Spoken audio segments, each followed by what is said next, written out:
Wondery Plus subscribers can listen to Crime and Sports early and ad-free right now. Join Wondery Plus in the Wondery app or on Apple Podcasts. In the depths of an Atlanta forest, a clash between activists and authorities ends in tragedy. I'm Matthew Scher, and on my new podcast, We Came to the Forest, we expose the hidden truths behind a shootout that left one activist dead and countless lives forever changed. Binge all episodes of We Came to the Forest ad-free on Wondery Plus.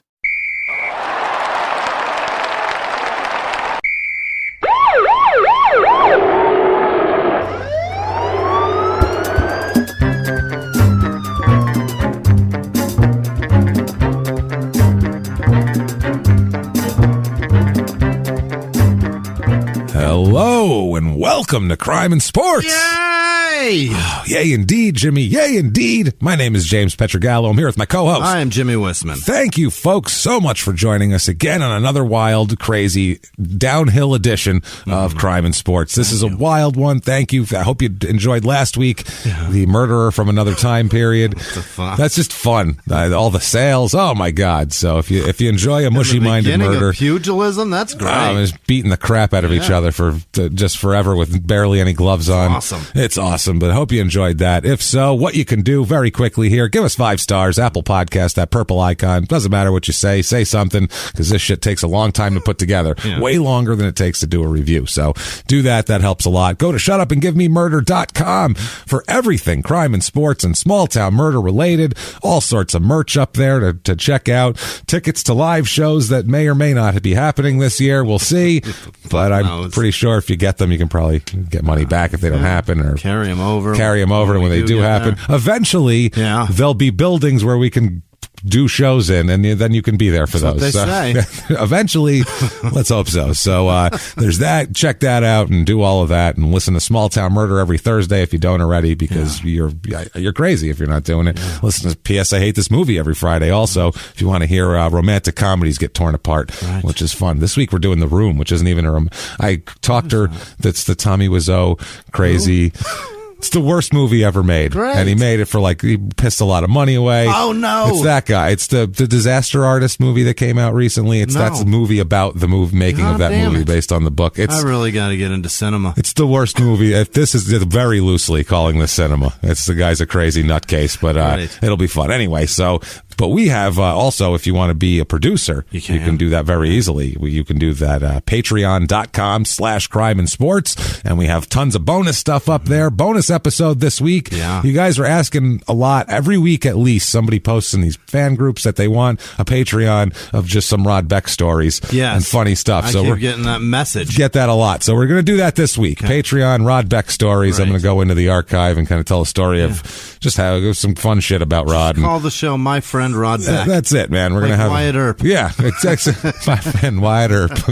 I'm going to be his Doc Holliday right now. Let's do this shit.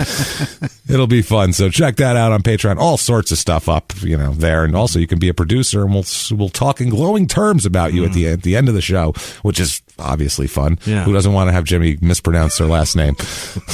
So do that. If you want to make a one-time donation. It's fun for me because I truly do care about these people. He tries so hard. The look on his face. I don't give a fuck about your name. There's a vein, though. He gets a vein popping out, and he's all red. It hurts. He looks like he's got the same look on his face as if he was jerking off very hard and it wasn't working. That's the look he has. I got a Coke dick. God damn it. Yeah.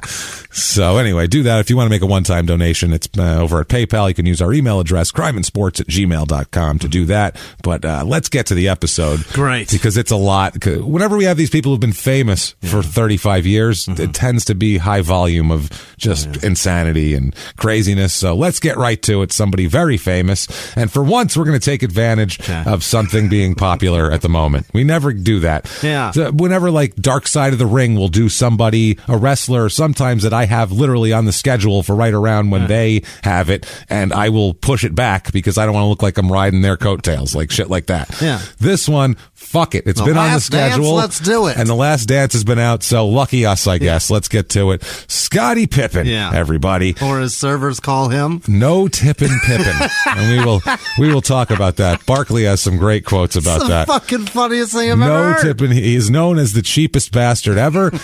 At golf course, I heard somebody talking about a caddy at a golf course in Chicago. When he would golf, whoever the new caddy was, they would let him do it. Like, oh, you know what? You're the new guy. You can take Scottie Pippen. Selling him prestige. Well, they'd be all excited. Like, oh, man, it's a famous guy, and I'm going to get a huge tip. And then Scottie Pippen would be an asshole to them for 18 holes and not give him a fucking dime. And they were like, thanks. That's like initiation, basically, into the caddy world. Did you get to caddy for Scottie Pippen? It's hilarious. And be completely disappointed by one of your heroes. So that's a little sneak preview of this episode. Scottie Maurice Pippen is his given name. His birth name is Scottie. On his birth certificate, it is Scotty on his birth certificate. But he goes by Scottie, i.e., like you have Jimmie, because he said when it's Scottie with a Y, people would shorten it and call him Scott. Because they were like Scottie, just, Scottie. But if it's I.E., they think that's his whole name. So they call him actual Scottie. Same with me. And, so there you go. Everybody calls me Jimmie except for one goddamn person. It's my landlord, and he's as gangster Italian as you are, and I refuse to tell him my name's Jimmie. He calls you Jim? Yeah, Jim. How are things at the Jim. house? Hey, Jim. How you doing? Fucking great, Dave. Great. I'll be honest with you. You know what? For an Italian guy, though, that's not a bad nickname. Could be worse.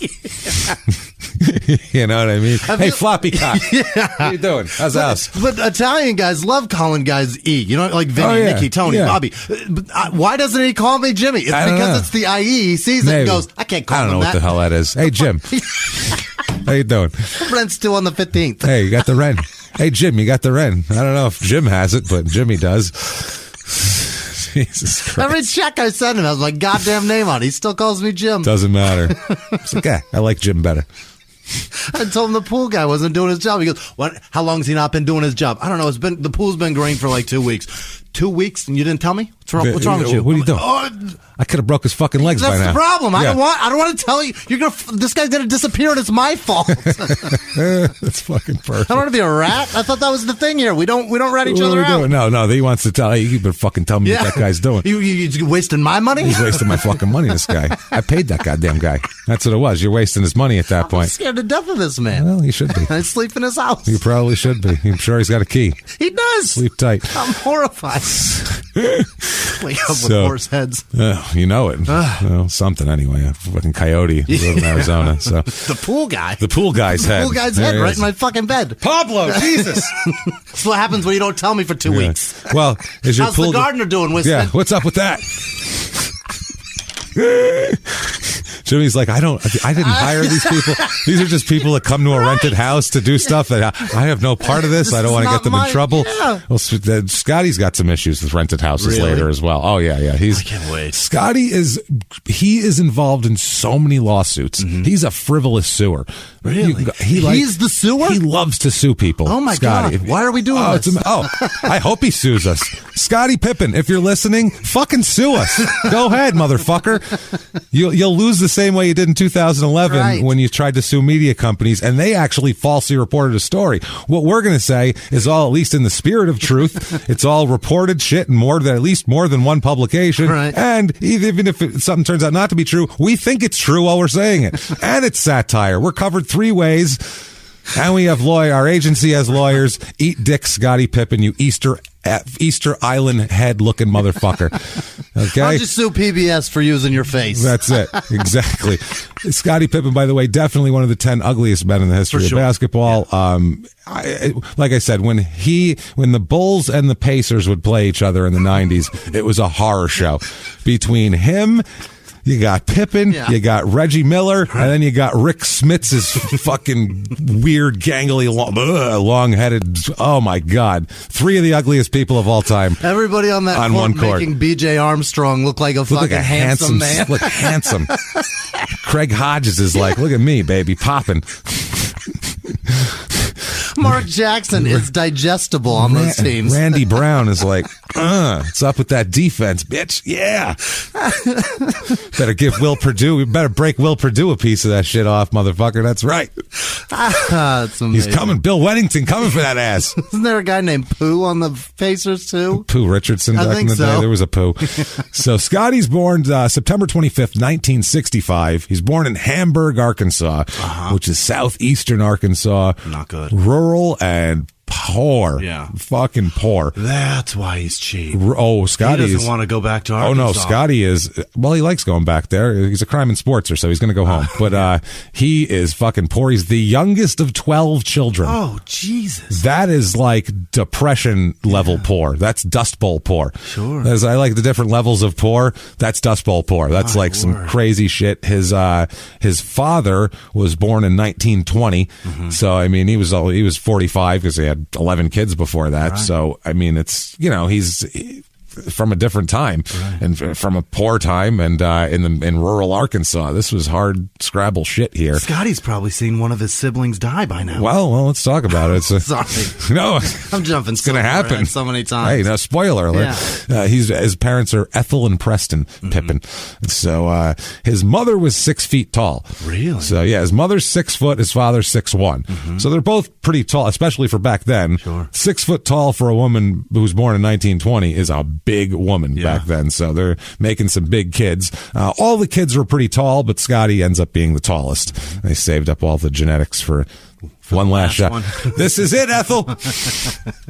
You better collect it because it's coming, goddammit. Hang on to the bedpost. This is the toll load coming through right now. I've been saving this motherfucker up for 25 years, Ethel. Yeah. Don't lock your knees. You'll pass out. Better hold your hands in front of your backside because I'm gonna blow out your spine. Tell you right now, Ethel. Better hold it on in now. Here it comes. We got to time this with a Kegel. You ready? He's only 6'8". We'll make a sandwich now. Have a good one, Ethel. So his parents couldn't send anybody to college. They were just Arkansas blue collar and very blue. His father worked in a paper mill. I mean, so I mean, it's not they're not a wealthy family. Obviously, most people with 12 kids aren't wealthy. Yeah. But they're really pretty poor. Father worked in a paper mill until he had a stroke. What? And that paralyzed his right side. And that took him out of the workforce. He couldn't walk anymore and affected his speech because the right side of his face was completely numb and drooping. It's working to death. They got worked to death, worked to a stroke at the paper mill, half death, half his body's out of commission. He was worked half to death, literally. Not only that, his brother Ronnie, obviously his older brother, had an accident in gym class and was confined to a wheelchair from then on as well.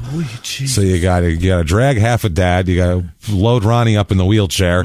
This is a rough upbringing here. Sure. A lot of stuff going on. There was at certain times, we're talking 12 people. Once some kids moved out, but 12 people in a 2-bedroom house. Rough times, man. We've talked a lot of hard Scrabble beginnings, and this is right up there. I mean, it's not no floor. Right. He's not Toe Nash or anything, or some of those people we talked about. Close enough. With a dirt floor and shit like that, but it's still not great.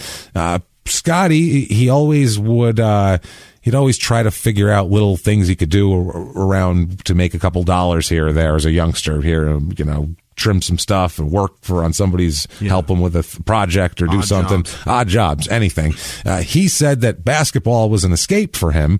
He said, quote, basketball gave me the opportunity to get out of the house and play. So it was just something that's not heavy.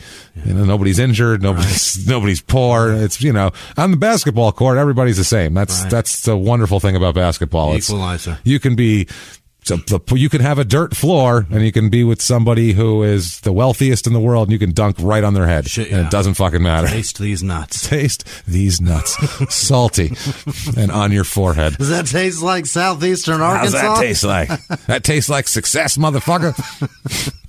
That tastes like the estate tax. So he said he was acting... He's kind of an immature kid, everybody said, because he was kind of babied. He's the youngest of 12. That's going to happen. He went to Hamburg High School. He was a point guard because he wasn't very big. Really? He, all the way up until his sophomore year of college, he's about 6'1". Really? Yeah. Scottie is like Dennis Rodman. The only two guys I've ever heard of in all the time we've done Crime in Sports are Scottie and Dennis Rodman. Got a growth spurt at 22. At 20 years old, they shot up to, ridiculous proportions, which is, it's just crazy. Yeah. So, yeah, he was, but even as a point guard, he's a good player. He's a solid player. And that's going to help him tremendously later because as a point guard, he has now learned he's learned how to control the floor and also how to control the floor, how to distribute. And that's why later on, it helps his game. He's kind of a point forward. He'd bring the ball at the court a lot because he has experience doing that. Good ball handler. And Scottie, by the way, we're not going to talk about stats at all today or any of that shit. So we're just going to talk about hey, the Bulls won a championship and Scottie's doing pretty good. Because there's too much to even go over with the stats. Was so long. It's long. Yeah. So where we just go over the years. But he's a good all-around. He's one of the best defensive players in the history of the league. Yeah. He's got a really long wingspan, like longer than natural for his size, which helps a lot. He's quick and he's just shifty. He's good. As a point guard in high school, he led the team to the state playoffs and earned all conference honors as a senior as well. So good guy, not offered any scholarships. Really? It's a small high school. Nobody notices him, and he's only 6'1", and, just not offered shit. So wild. Just between the cracks. He went to the University of Central Arkansas in Conway, Arkansas. Yeah. There, he went there to try to walk on, basically. That was his thing. The coach saw him. He was 6'1". Nobody gave a shit about him and wasn't offered a scholarship. Nothing. Coach didn't offer him a scholarship. The coach, one of the coaches says, quote, Scottie was about 6'1", about 135 pounds. Unbelievable. It's a little guy. They said, quote, his high school coach called us and said he had a young man with the potential to be a college player. So we looked at him and said we'd help him with a work-study grant if he'd be the team manager. So Scottie was the equipment manager. What? That's the way he was allowed to be sort of on the team, is he could kind of get not a scholarship but a work study grant from a special thing, and he'd have to clean. If we're blowing out our rival in the championship game, you can play a minute and a half. Scottie can play in garbage time and then fucking collect everyone's jockstrap afterwards. Fucking Pippen is doing this. Yep. They asked this coach, what did that entail? And he said, quote, sweeping up the gym, washing the clothes for the players, bringing out and picking up the equipment, picking up the balls. Wow. So he'd give everybody the shit, and then he'd come out and practice, and then he'd have to stay and clean it all up again. This would be such a popular story had he not played with, the best basketball player that ever lived. That's the thing. When you listen to Scottie's story, it's pretty fucking remarkable. It's crazy. What he's accomplished, and he's the ultimate shadow guy. Yeah. He's not a Marty Jannetty. He's not the other guy from Wham. That's not Scottie. It's not. But Scottie gets that reputation as, he's a sidekick, but he's not a Robin. No. You know what I'm saying? No. Robin was like, we can distract you with Robin, and then Batman will come in. That's not what it was. Scottie was. He's good. It was 1 and 1A. Yeah. You know what I mean? Jordan's a better player, but Scottie was a top 5 player in the league, and he just happened to be playing next to the 1. So it's fucking brutal. That's tough. The guy who's also a silhouette. Yeah, it's brutal. More recognizable than Scottie Pippen. By far. It's brutal. And definitely having Jordan there helped Scottie Pippen be a better player. But at the same time, having Scottie Pippen there sure as shit help if you know how basketball works, especially that triangle offense and shit. Yep. Scottie Pippen did a lot, and he really was really a huge part of getting Jordan the ball and defense, and absolutely. He was amazing. So anyway, Scottie was there. He said he didn't mind it too much. It was good that it was close to home. He could still go home, that sort of thing. He wanted to be around there. He says, quote, I just like to be around family. He says he likes to, play dominoes and checkers and shoot pool. He says, quote, as I look back, I have to say growing up was fun. Not a problem at all. And I knew if I didn't make it in the NBA, I'd probably be doing something like I do now, maybe in an athletic department somewhere. I just have a smaller TV. Okay. So he's like, I would have been fine. He grew up meager and wasn't real. It's a nice way of saying, flying private isn't that great. I'd have been fine with whatever. So I still wouldn't tip. I mean, I'm still not going to tip, but I would have an excuse to not tip. Now I'm just an asshole. I wouldn't have a nickname, is what it would be. So his freshman year, 83-84, he averages 4.3 points a game in college. So he's not playing that much, obviously. He's not shooting that much. Sophomore year, though, he different story, he averages 18.5 points a game. And that's because he shot up to 6'8". Now it'll do it. So now all of a sudden he's a force to be reckoned with. It's a completely different story. He goes from 3 rebounds a game to 9.2 rebounds a game. Geez, this is much easier. So I'm so much closer. I'm closer to the basket now. I just put it right in. This is nuts. It's just right there. It's super easy. Rebound, just pull them over everybody. It's super. It's got so much easier now. And I guess, well, when he was a freshman, though, the only way he stayed on the team is some of his teammates quit. They just quit. That's the type of program we're dealing with here. There's no other NBA players coming from Central Arkansas. No. It's just Scottie Pippen. So that was it. So he got to play in games as a reserve, as a in the beginning, and as a freshman because people quit because they needed bodies. Yeah, and he said he just kept pestering the coaches for scholarship. Like, come on, give me a scholarship. Come on. So Pippen said, quote, "A few guys academically fall off, so some scholarships become available." And he said, I go back and ask the coach. I was very persistent, and he finally gave me a scholarship. Holy shit. So that's how it works here. Scottie Pippen is the epitome of don't quit. Don't quit, yeah. And don't quit and you'll grow 7 inches. Right. It's just, don't quit and grow 7 inches. Don't quit and maybe something miraculous will happen that's with you, the thing. And then you'll get the job. Don't quit, you need other stuff, too. That's what everybody says.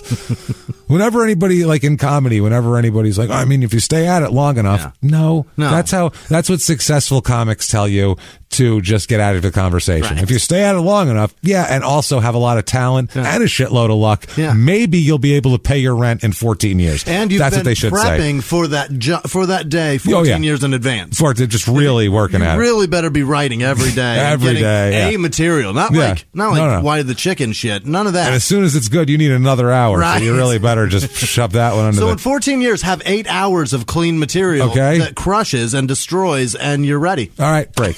And go. And go. Get to work, fucker. Yeah.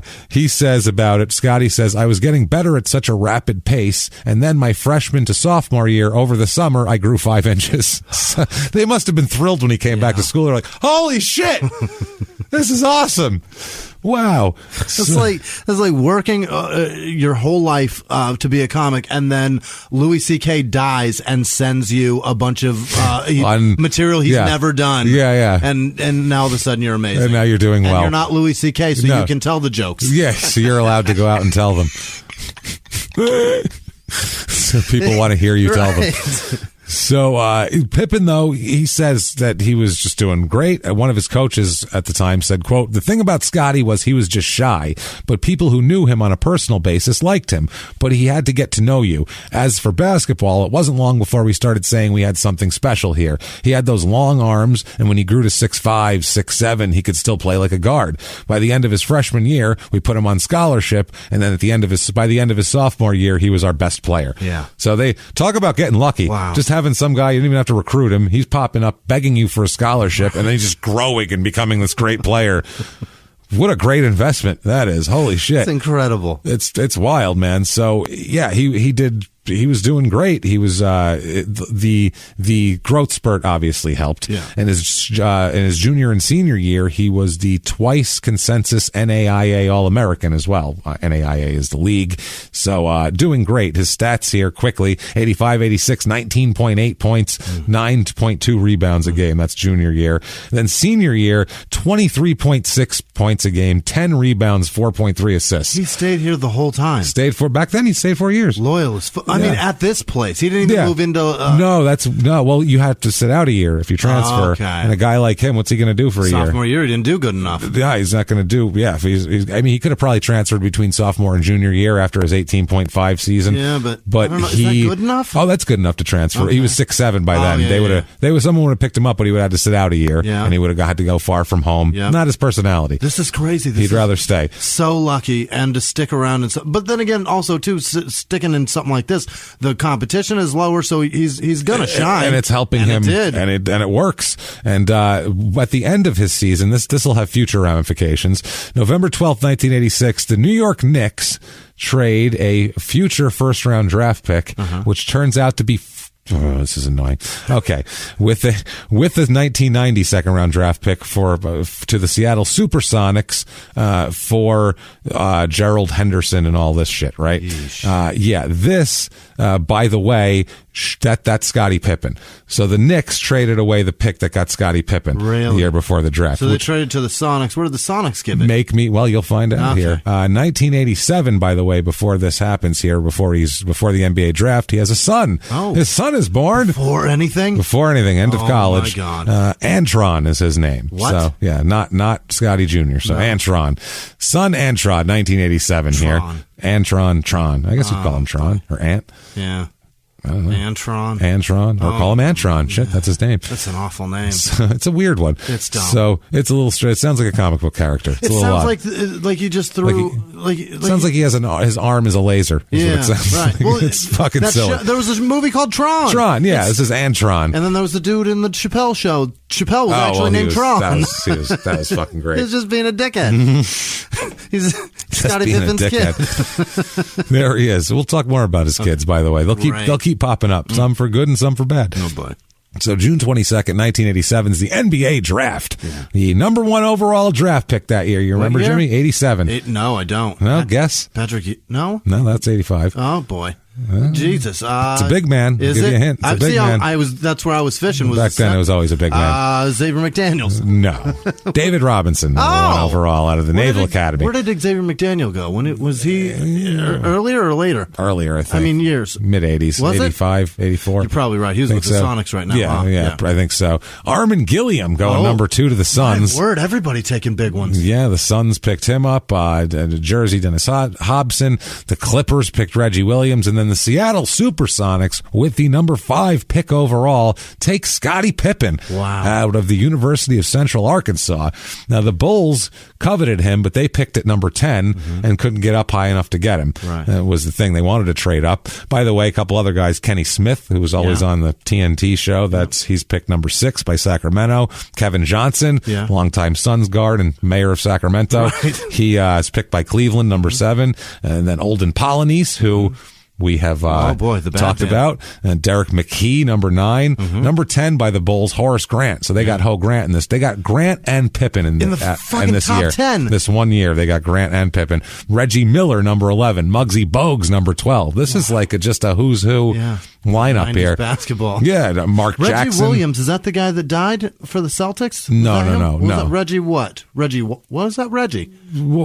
Reggie Lewis. Reggie Lewis. Yeah, Reggie Lewis. Williams. Yeah, I'm like, who? Oh, yeah, the guy who dropped, because Len Bias was drafted by the Celtics too, so I didn't know if you meant Len Bias or Reggie Lewis, who actually just dropped dead in practice. Unbelievable. That was weird. They had bad luck. They really do. In like 8 years, they lost 2 amazing players to fucking death. Freak accident. And under 25 years old. Like, how many other franchises have that? And then everybody to make up for winning all those championships. And then everybody that was valuable 60s. For that team was retiring then too. They were all retired. And the Celtics were fucked for and they realized they were white also, which was a problem. So it was a big issue.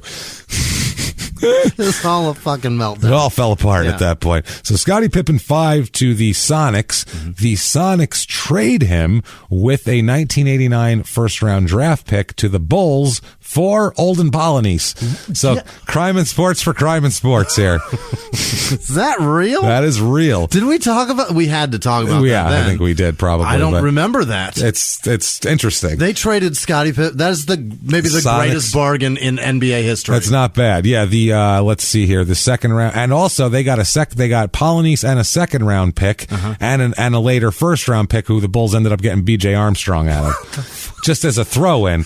Whereas the Sonics ended up out of their first round pick they traded for, they got Jeff Sanders. What the fuck? Yeah. And the Bulls got 3 of their dynasty. Yeah. Their starting 5 in the same round. Yeah, they got B.J. Armstrong, Horace Grant, and Scottie Pippen.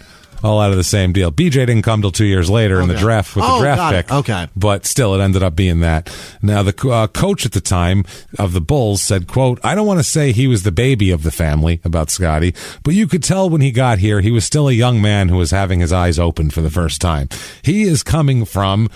Oh, my God. Rural Arkansas. Right. youngest of 12, poor as shit, and then he went to some little tiny college where he's not pampered. That college now, I looked it up, where they play basketball, it's like a 6,000 seat arena now. So it's not unbelievable. Not 20,000. No, I mean, I doubt that. I don't know if they fill that up. To Chicago. And that was before Pippen. Right. So that was after Pippen. So he's going to Chicago now, which is what's this elevated train about? Yeah, what's this train about? Right. It's not full of grain. What's going on? Usually it's livestock. The river green? Whoa, what? Jesus this is nuts. Christ. This place is crazy. There are buildings above 5 stories here. Where's your grain silos? Right. I don't see a grain silo anywhere around the stadium. I see that you got snow, but where are your tornado shelters? I'm going to need those. It's almost season. Let's get going. So where are the tractor tires in the yard? No shit. His agent at the time says, quote, like going from high school to the NBA, this kind of was for him, because that's kind of what that college was like. There's large high school programs that are more pampered and kind of big time than that college at the time. So very different thing. You've got to remember, he never even was on a plane in college. They didn't fly. What? Yeah, they would go from... Did you watch Mr. Show back in the day? Enough, yeah. Okay, do you remember the one where David Cross and Bob Odenkirk were college recruiters? Definitely not. And they were recruiting like 4-year-old kids there. And they'd go up to mothers, and they would like pregnant mothers, and they'd go, look, I feel you, Stoney's got a good kick day. I'll tell you what, it's something. He might be able to be like a power forward or something. And they play like these sleazy recruiters recruiting 3-year-olds, but they're like for the worst colleges like ever. Like one is like Indiana Silt Basin or some shit. And he's like, I mean, we play outdoors. Yeah. Our buildings are trailers, but we're really, we got a great program, like he's... David Cross is the best. It's so fucking... Odenkirk's like, what do you want to be when you grow up? And the kid's like 3. And he goes, what, you want to be a cowboy? Yeah, we got a 2-year cowboy program. It's going to knock your socks off. I'm telling you. You come here and the kid's just playing with blocks and shit. He's a baby. Fucking hilarious. Cap gun kid. Yeah, that's what I feel like this was. Like they don't fly. They're just driving on buses. It's like minor league college basketball. Do you think they've got a bus, or do they drive their own cars? Everybody's showing up in Suzuki Samurais. These people don't have these kids probably don't have cars. Right. A lot of them. It had to be a shitty rickety bus. I figure it like the League of Their Own bus. Yeah, it smokes real bad. Still, but that same bus, but in 1983. Still says Peaches on the side. Yeah, still the Rockford Peaches. Scottie Pippen, our newest peach. Gina Davis undies in it. No, they bus to all their games, is what the agent said. And then after that, he's playing with Michael Jordan. So it's different. Because even by 87, Jordan was an icon. Yeah. Hadn't won any championships yet, but he was on that dunk is still a thing. And he's on his 3rd shoe at that point. The Jordan 3s were about out at that time. So he's become an icon already. The Jumpman logo is a big deal already. So 87-88, the Bulls finished 50-32. Doug Collins is the coach. They beat Cleveland in the first round of the playoffs 3-2, and then lose to the Pistons 4-1, which that's the bad boy Pistons. We talked about them with Dennis Rodman, the Dennis Rodman episode. You can hear about that. And they were Chicago's nemesis in the late 80s. That was the big obstacle that Michael Jordan and the Bulls had to overcome. Scottie makes $725,000 for this first year. Whoa. Which is probably more than his whole family has made ever, or his parents have made combined in their lives at that point, working at a paper mill and shit. So that's wild for him. Absolutely. A few miles from the glass spires of Midtown Atlanta lies the South River Forest. In 2021 and 2022, the woods became a home to activists from all over the country who gathered to stop the nearby construction of a massive new police training facility, nicknamed Cop City. At approximately 9 o'clock this morning, as law enforcement was moving through various sectors of the property, an individual, without warning, shot a Georgia State Patrol trooper. This is We Came to the Forest, a story about resistance. The abolitionist mission isn't done until every prison is empty and shut down. Love and fellowship. It was probably the happiest I've ever been in my life. And the lengths we'll go to protect the things we hold closest to our hearts. Follow We Came to the Forest on the Wondery app or wherever you get your podcasts. You can binge all episodes of We Came to the Forest early and ad-free right now by joining Wondery Plus. Have you ever gotten a message out of the blue? Maybe you ignore them. Or maybe you end up in conversation. Maybe they tell you about an amazing offer. I can really show you how to make some money. And maybe that gets you into a lot of trouble. But this isn't a story about people like you, the people receiving these messages. This is a story about the people behind the messages, on the other end of the line. Thousands of them, working in a microcity built for scammers. From Wondery, the makers of Dr. Death and Kill List, comes Scam Factory, a new series about survival at the expense of others. Follow Scam Factory on the Wondery app or wherever you get your podcasts. You can listen to Scam Factory early and ad-free right now by joining Wondery Plus in the Wondery app or on Apple Podcasts. Crazy. Now, right away, he marries Antron's mother, Karen McCollum. Okay. He marries her, okay? They said that he liked to join in like Jordan's group on the team playing. He was trying to be part of the top tier guys here, playing cards and gambling and shit like Jordan likes to gamble. He does. Yeah, but they said that they would get closer. Pippen would, the more he'd get involved with them, then he'd kind of back off the social group a little bit. He was kind of this is costing me money. It's costing me money. I can't hang with these guys. I make $725,000 a year, and I probably support a couple members of my family and shit like that. This dude makes more than that in shoes in a month. Right. So, like, I'm not going to gamble with him. You don't gamble with people who have 100 times more money than you. That's stupid. We're not going to play big bank, little bank here. No. This is going to end bad for me. It's going to end terribly for me. Yeah, they're just going to muscle you out with that shit. So Horace Grant says, quote, he'd want to be like Michael, but then after he'd hang around Michael for a little while, Michael might not treat him how he'd like, and he'd come back and sit with us. Then he'd go back again. We were closer friends, but something always brought Scottie back to Michael. He was the cool guy. That's why. Michael fucking Jordan. It's Michael Jordan. That's what brings him back. Wanted to be a part of that. Yeah. That's a certain air of, it's rarefied air, you know? So 88-89 Bulls, 47-35, this team finishes. They win in the first round against the Cavaliers again. Cavaliers must have hated playing them all the time. I think the Cavaliers hated everything in their life because they were never good. They were always like the third best team in the conference. Always. It was whether it was the Bulls or the Pistons or the Knicks or the Heat later. Somebody would always they'd always knock them out. Always. So they had beat them. They beat the Knicks 4-2 after that in the next series, and then the conference finals they lose to the Pistons in 6 again. So. God damn. Really, but they won one more game. It was 4-1 last year. This year it's 4-2 in the series, so it's one more.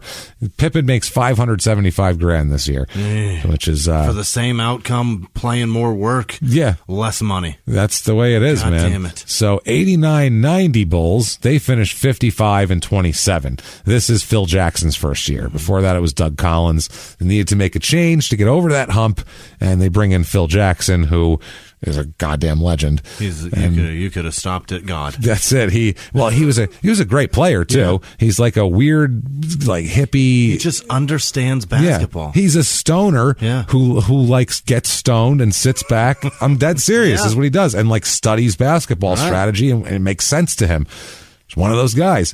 He's a savant with the offense, and what are you going to do? So that year, 55-27. This year, they beat the Bucks in the first round, 3-1. They beat the Sixers 4-1 in the second round, and then in the Eastern Conference Finals, it goes all 7, and they lose to the Pistons again.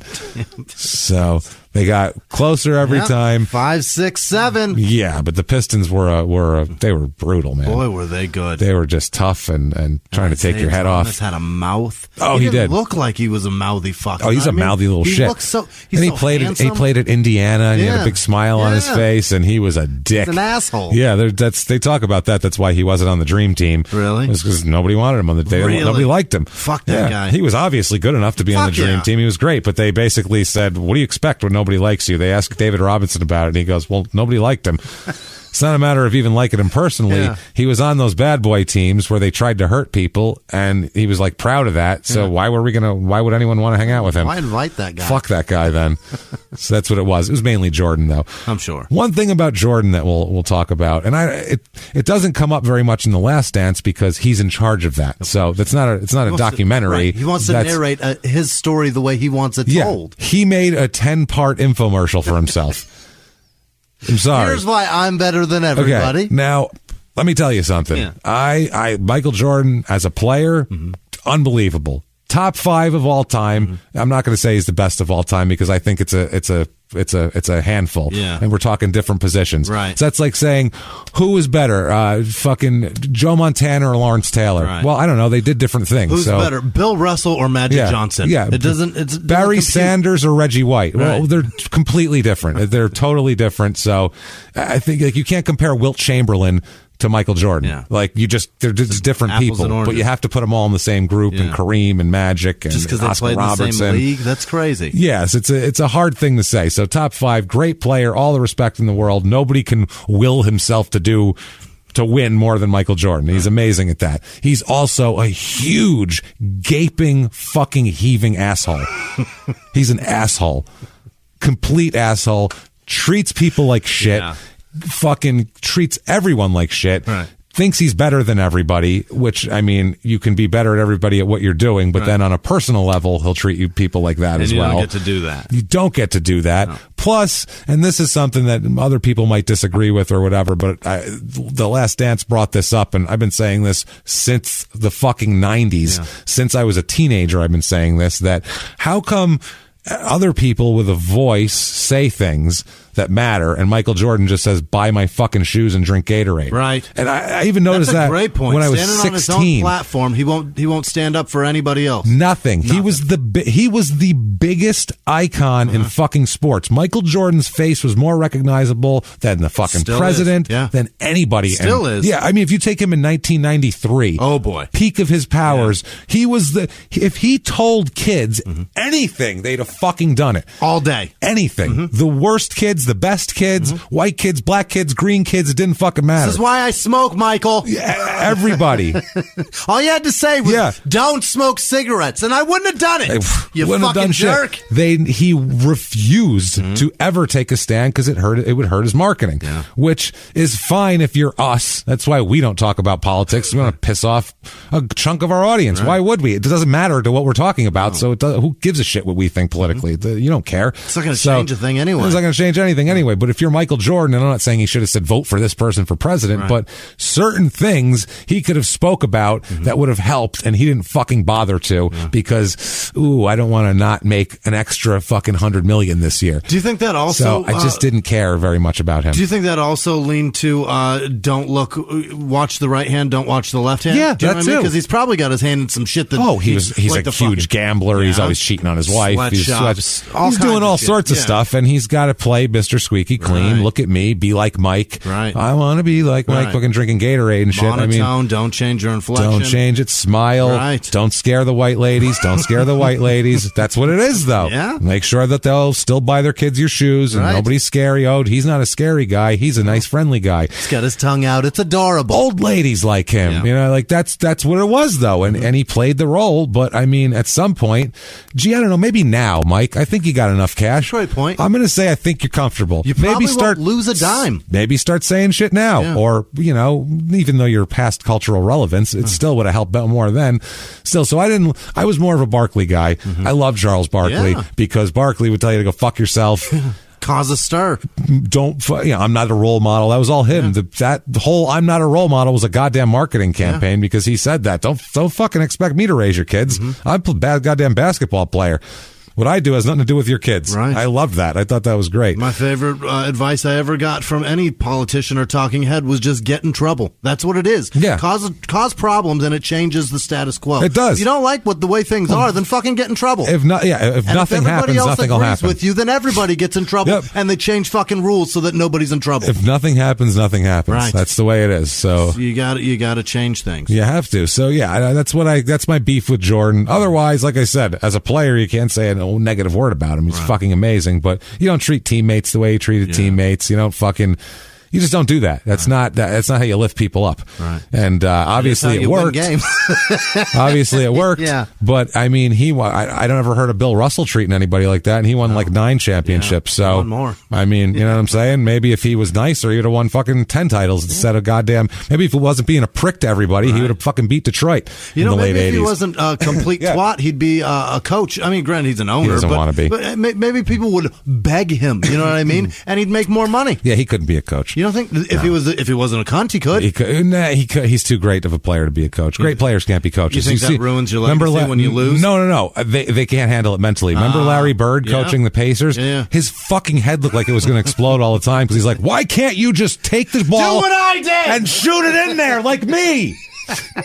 Go back to the 3-point line. It's worth 3 of them. And then you hit it, and it's good. What's wrong with you people missing shots? It's like Wayne Gretzky. Yeah, you can't coach if you're that guy. You just can't. What do you tell Michael Jordan? Be better. When there's a guy between you and the basket, just jump from behind the free throw line, fly over his head and dunk it. What the fuck are you people thinking? Do I have to draw it up for you? Just so much easier. Dunk over their heads. What are you doing? Listen to me. Fuck, man. So that's a tough thing for a coach. That's why the coaches are like 5'11" white guys who are like, listen, guys. Or fat as fuck. Yeah. Like this is what I would do. Yeah. And you guys are taller, so it's going to work much better. Like, I feel like that's what it is. Coach Carl. Yeah. Ugly ass PJ Carlissimo. Yeah. None of these guys were great players. No, or like a Lenny Wilkens who was a good player, but not Michael Jordan. You know what I mean? Somebody like that. So I don't know. Yeah, it's a Rudy Tomjanovich. Yeah. Mediocre player. He's a great coach. Phil Jackson. Got fat as shit. Yeah. And coaching was his bag. Phil Jackson, decent player, better coach. Right. You know, so that's how it works. So Pippen here that year in the 1990 Slam Dunk Contest, Pippen's in it. This was when the end of the era of the big stars being in it. Really? From 85 to 90, every big star was in it. Jordan was in it every year. Dominique Wilkins was. All these guys were in it. Then after this, once Jordan stopped doing it, that was the signal to all the other stars not to do it, and that's when rookies started winning it. Like Harold Miner would win it and shit like that. So J.R. Ryder. Harold Miner, J.R. Ryder. Cedric Sabalos. Yeah, guys, exactly. Younger, more unknown guys who were trying to use it as a platform. Stepping stone to make some fucking money. Yeah, to maybe get a sneaker deal or something. But it's not going to make Jordan any goddamn money to win this. Not anymore. He already did it. It can only hurt him. So Pippen in the slam dunk contest did a dunk from the free throw line in 1990. So he's dude can fly. He's an athlete. He's a hack out of the gate. Yeah, that's right. Fuck it, I can do it too. I'll do it like my partner. Yeah, right. So Dominique Wilkins ended up winning that year. Beat Kenny Smith. I don't know if you remember him. Knicks guy. Yeah. Big kid and play, flat top deal. I just remember Dominique's dunk. It was fucking amazing. It was amazing. It was fucking His amazing. balls almost fell out of those short shorts. Oh, yeah. That's so high. Kenny Smith, though, I remember this dunk. This is how they describe it. He scored the highest points for originality. His dunk, he started by turning his back to the basket, bounced the ball backwards between his legs and off the backboard, and then turned and grabbed it in the air and reverse dunked it. Okay. It was pretty fucking remarkable. Yeah. It's pretty interesting. For 1990, it was creative. So Pippen's an all-star this year, makes $765,000. And also in 1990, divorces Karen. Uh-oh. Too grim. Yeah. She was just too grim. Too grim. Couldn't take it. Also, he's got $2 million. Yeah. So far. He's probably got more than that because he's probably investing and not spending a dime. Well, yeah. Living in a car. He's also got a couple other ladies out there, and Karen might have known about it. Oh, Scottie's always got a couple in reserve, and that's why he's in court quite a bit.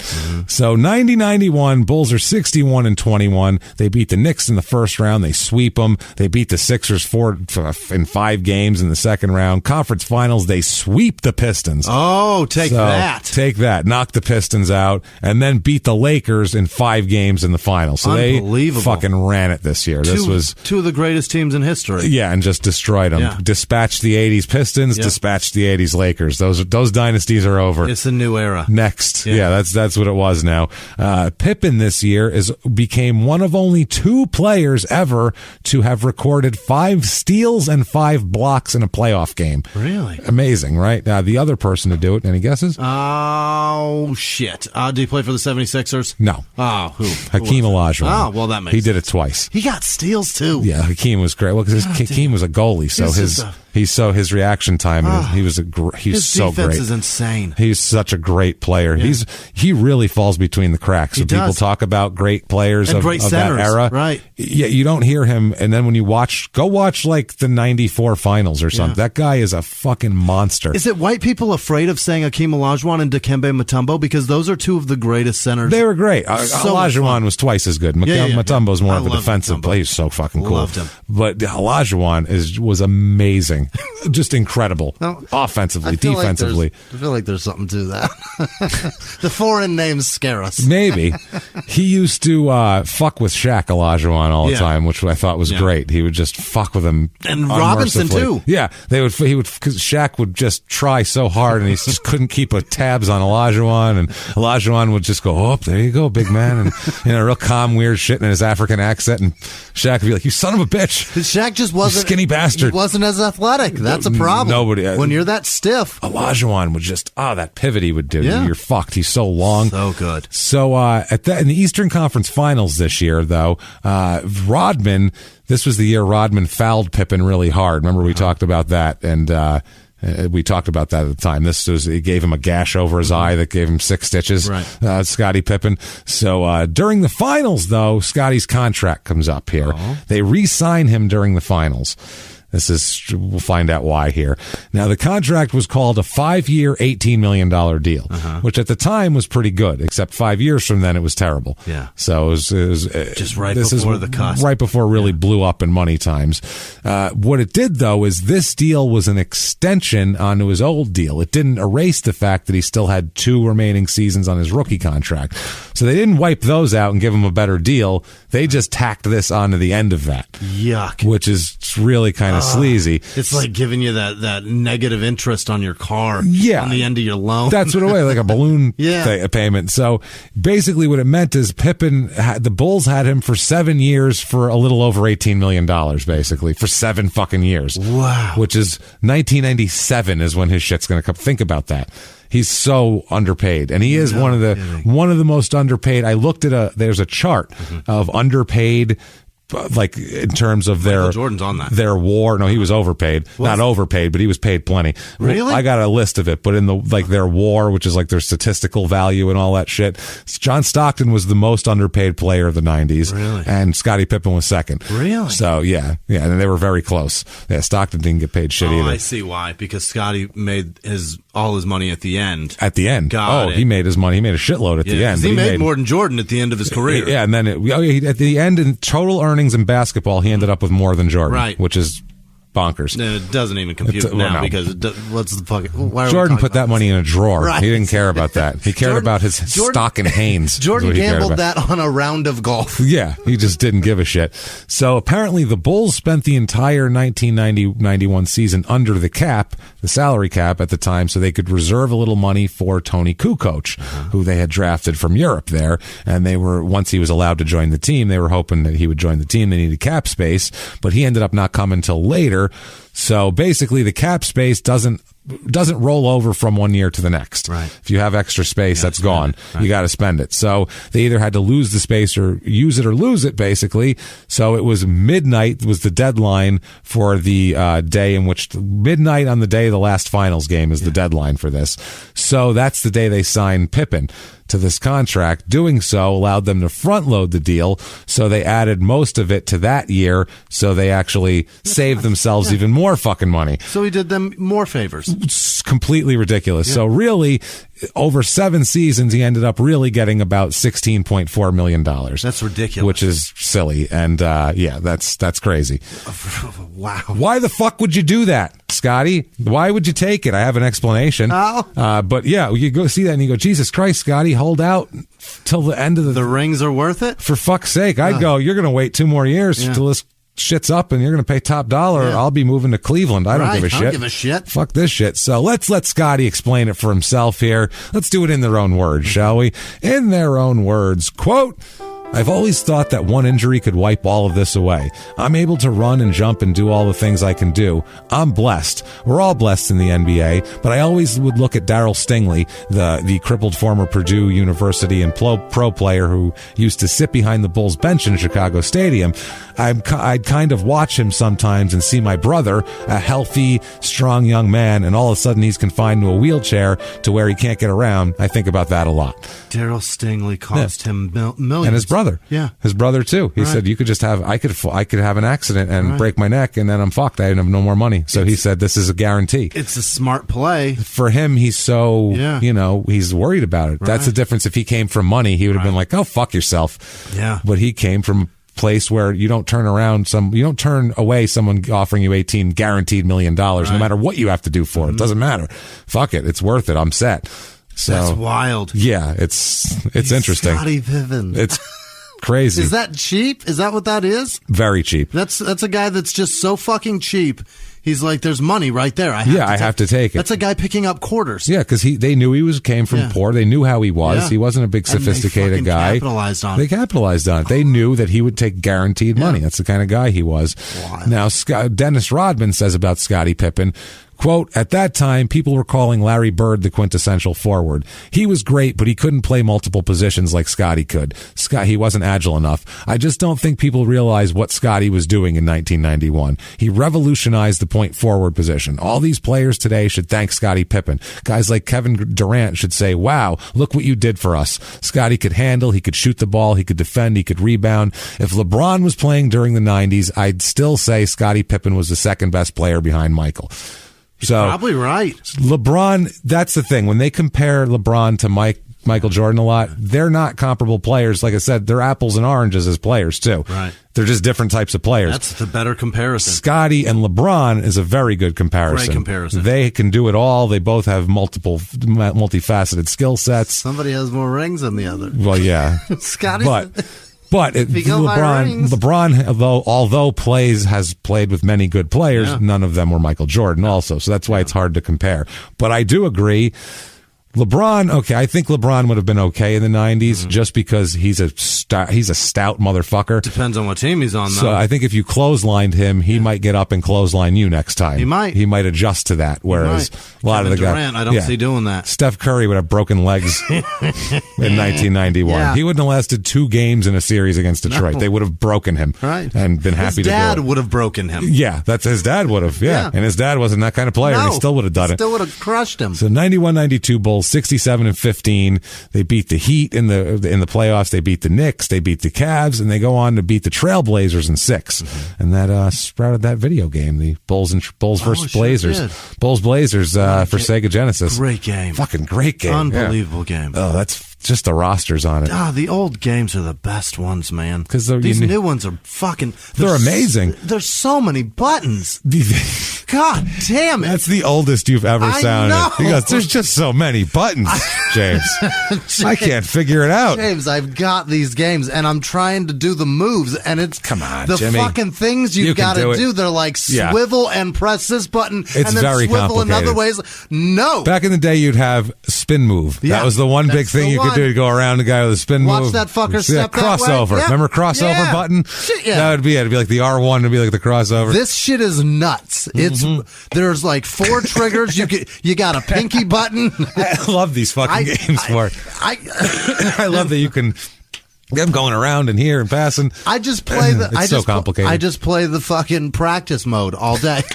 On easy. Yeah, and there's you're not playing against anybody. It's just a shoot around, and then you have to go get the ball again. I which remember. Is a real bitch. It's like basically. Right. It's just you trying to figure out how to play this. They give fucking you like thing. a hoop and like a black top and a hoop. Yeah, I've played that before. I'm doing this for fucking 3-4 hours, and I'm going, fuck it. It's hard to figure out those games just to get like the dunking even. Yeah, because you have to hit the other button right to make it do the moves. Yeah, we used to just hit a button and then like on NBA Jam, you do like 7 cartwheels. That was one button. Now I got to do 3. Just to make him do a one-handed dunk. One-handed straight Otherwise, up dunk. it's two hands straight down. And then he like pulls up on the basket, and I look like a bitch. And my son goes, that's the one? Yeah. That's the one I can do. So, hey, listen. I'm proud of that. Scored on you, bitch. I'm proud of that, okay? So Scottie's in... If it's so not impressive, then stop it. Yeah. Stop me. Yeah. Can you get in front of me then? I'm doing it all day. Shut this shit down, motherfucker. You're spamming. It's the same move. Fuck you. Yeah. You're 11. You should have seen that. What was it? Double dribble, that old Nintendo game where you go in the corner and shoot the fucking thing over and over. I'd have done that to you all day, bitch. What are you thinking? You want to play Mortal Kombat and watch me low kick you for 10 minutes? I know how to do it. Great. I'm really good with Street Fighter. I'll Chun-Li bounce around and kick you back and forth. Rattle kick you 30 times. I know what I'm doing. Let's go. So Scottie's an all-star that year. Mm-hmm. He makes $2,770,000 that year. Unreal. So he's got to feel good. Yeah. And he's a member of the Dream Team. Yep. The 1992 Olympics in Barcelona. The Dream Team, this is by far the greatest assemblage of basketball players ever put together. This is fucking intense, man. Well, yeah. He threw him in there. Maybe he's 5 fouls still. Yeah. Go foul somebody, Christian. This is Charles, in alphabetical order. Yeah. Charles Barkley, Larry Bird, Clyde Drexler, Patrick Ewing, who's born in Jamaica, but still, that's fine. Lived here a long time. Is he a citizen now? I'm sure. Probably. Magic Johnson, Michael Jordan, Christian Laettner, okay, Karl Malone, Chris Mullin, because you need the threes, Scottie Pippen, David Robinson, John Stockton. Unreal. That's insanity. 3 white dudes. 3, yeah. They're lucky to be there. Laettner, Mullin, Stockton. And Larry Bird. Who, I don't even know if you can count him as white. Larry Bird. He's fucking amazing. So, yeah, they're obviously amazing. If you were old enough to be able to see this, it was just ridiculous watching them just crush Lithuanians and shit. Hilarious. It was very funny. At 4 a.m. Yeah. That's what it always was at 4 a.m. Scottie scores about 9 points a game. Mm-hmm. It doesn't matter. They're just mixing guys in and out. It doesn't. You could put any 5 on the floor. It doesn't matter. Right. You could put 5 big men, 5 point. They would have just crushed you. I'm just here names out of a hat. Yeah, Who I'm cares? I'm just here for the Barcelona pussy anyway. That's it. Oh man, that was quite the party from what I understood. I'm sure. I mean, think about that crew. Think about you get Jordan and Barkley together, 2 of the biggest gamblers in the history of fucking sports. And puss hounds. Jesus. And they like to go out and booze it up and all that. And whoa, boy, do you got something. And obviously Magic Johnson dug it too. Yeah, he was in there definitely. I feel he might be the only person I've ever heard of who got AIDS from fucking. Yeah, no shit. From fucking women. From you know what I mean? Women. Yeah, maybe. Everybody else got it intravenous or sucking dicks. Maybe. And you know what, though? Who knows? Because athletes get a lot of injections, too, of shit. Who knows? Excellent They point. really do. They'll get vitamin injections and B12 shots. They get all sorts of weird injections all the time. Wild. Who knows if some shit-heeled doctor gave him a dirty needle somewhere? We don't know. That is a wild thought. I've been thinking that since I started hearing about all the shit the athletes are always being injected with. Team doctors are cortisone, that they're always injecting them with shit. Have no idea what they've done. You have no idea. Yeah, who knows? That's unbelievable. Why have I never thought of that? I don't know. You just look at Magic and you just go, no needles going that guy. Yeah, look at him. Well, no, I don't think he was shooting up fucking heroin. That's what you think. Right. Yeah. That's how you look at it right away. It could have been something much less sinister. Where B12, or like I said, a painkiller, or who knows? Goddamn flu shot. Who knows? Dirty needle. It might have been a mix-up. Wow. We have no idea. Mm-hmm. Maybe it was like on Oz, and he said he had like Adebisi pissed at him, and somebody hit him with a hot stick him with an AIDS needle. So 92-93 Bulls this year really broke my heart as a Suns fan. Yeah. I like 2 teams. I like the Suns. And I like the Knicks. Right. Neither will ever win a championship ever, ever, never, ever. And 2 years in a row, they both came about as close as you can. 1 year, and then the next one the next year, and then they both were terrible forever. And both problems are here. So 57-25 the team goes this year. They beat the Hawks. They sweep the Hawks. They sweep the Cavs. They beat the Knicks in 6 games, and then they play the series against the Suns. This was Jordan versus Barkley. Boy, oh boy. Great series. Yeah. I could still fucking choke that little Paxson asshole for hitting that 3-pointer.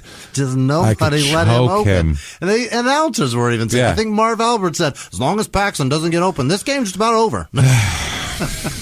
I watched that I think that was on my birthday, too. Yeah. I was watching that, and I was just mad. I was watching it with my friends. I'm like, are you fucking kidding me? We smoked a lot of weed. Don't worry, the Suns will still put together a goddamn championship parade, because why the fuck not? That was hilarious that I heard, too. I'm like, why is there a parade? There's you a lost. parade for losers. You don't lose. Yeah. When the Knicks lose, they just come home and people go, hey, you fucking suck. There's no parade. There's no ticker tape. There's none of that Arizona shit. had never had any You want a parade, fucking win something, all right, pal? Arizona had never had any team win anything ever. And to be in the fucking finals like that. It was good enough. Such a big deal. This whole place, I just remember growing up here and everywhere you went, people were painting Suns logos on their fence. On their cars. On their cars were fucking painted. Businesses were painting their buildings with Suns logos. It was nuts. That was my mom had just moved out here, and I remember being like, whoa, they're really into the Suns. On Central, that guy that painted that whole brick fence, he just took it down like 2 years ago. I remember that. He had like the logo from 1991 or some shit. It was weird. He just painted it brown like a year ago. Fuck.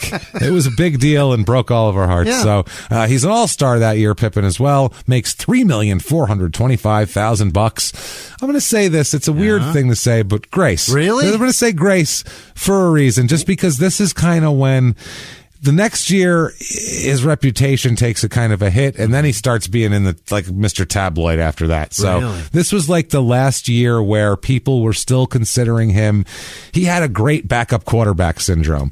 There's a weird thing that people have, and they have it with everything, of a backup quarterback syndrome. And perfect example is in the 1990s, the Dolphins had Dan Marino, and their backup quarterback was Scott Mitchell, who's a 6'7" left-handed pile of shit that can throw a ball once in a while. So he went to Detroit. He went to Detroit, got a big contract because when Marino was injured for a couple games, Scott Mitchell looked half decent.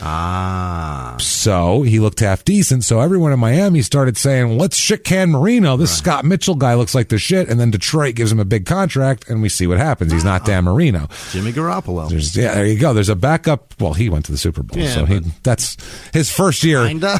Would you call that a Super Bowl appearance? His first year, he went all the way to the Super Bowl. He looked like second. Still. First year as a starter. He goes to the Super Second, that's right, Still, though. He was hurt for pretty close. 5 games. Yeah, still pretty close to it. He fucks porn stars like a fucking man. He's a handsome guy.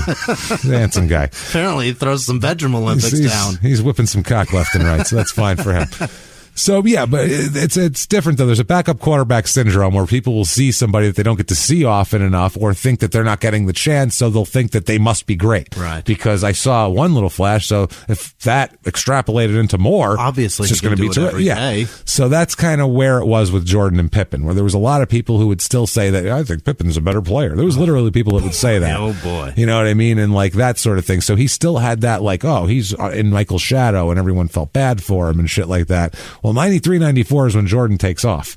Oh, and you got your chance, Scotty. Yeah, he decides to go play baseball for a year, and it's Scotty's team, and we'll find out at the end of it kind of what this entailed, and really hurt his reputation among people for a long time. Scotty says about Jordan leaving, quote, I missed him as a teammate when he left. He taught me a lot, but mostly it was fun in practice. That changed after he left. I loved competing against him, trying to beat him, although I'll admit most of the time he got the best of me, but it was such a challenge to stop a spectacular player like that. If you want to practice your D, I guess Michael Jordan's the guy to do it on. That's the one. Not bad. He said, quote, it wasn't much fun after that. I never wanted to be Michael Jordan. Although I would like to trade bank accounts, I'm comfortable with who I am. I came in during an era of legends. Michael, Charles, Karl Malone, David Robinson, players the league promoted. I was not one of those players, and I got where I am by playing. I'm proud of that. Yeah. Which is true. He wasn't one of the kind of commercial guys of the NBA. It's a great point. Yeah. Remember those Pippen shoes? No, exactly. He had shoes, but they weren't Jordans. And they were kind of ugly. Yeah, they weren't. They weren't great. No, it wasn't a popular shoe. Yeah. It just wasn't. Now they're pretty cool because it's like nostalgic, but it wasn't a great shoe. At the time, then. it wasn't. They weren't cool. Like, I got those Pippins. No one was saying that. I I had the Barkley Air Maxes. They were cool. Anyway, former coach said, quote, I'll watch Scotty even today, and even before Michael came back, he'd be going down court late in a game and looking to find someone.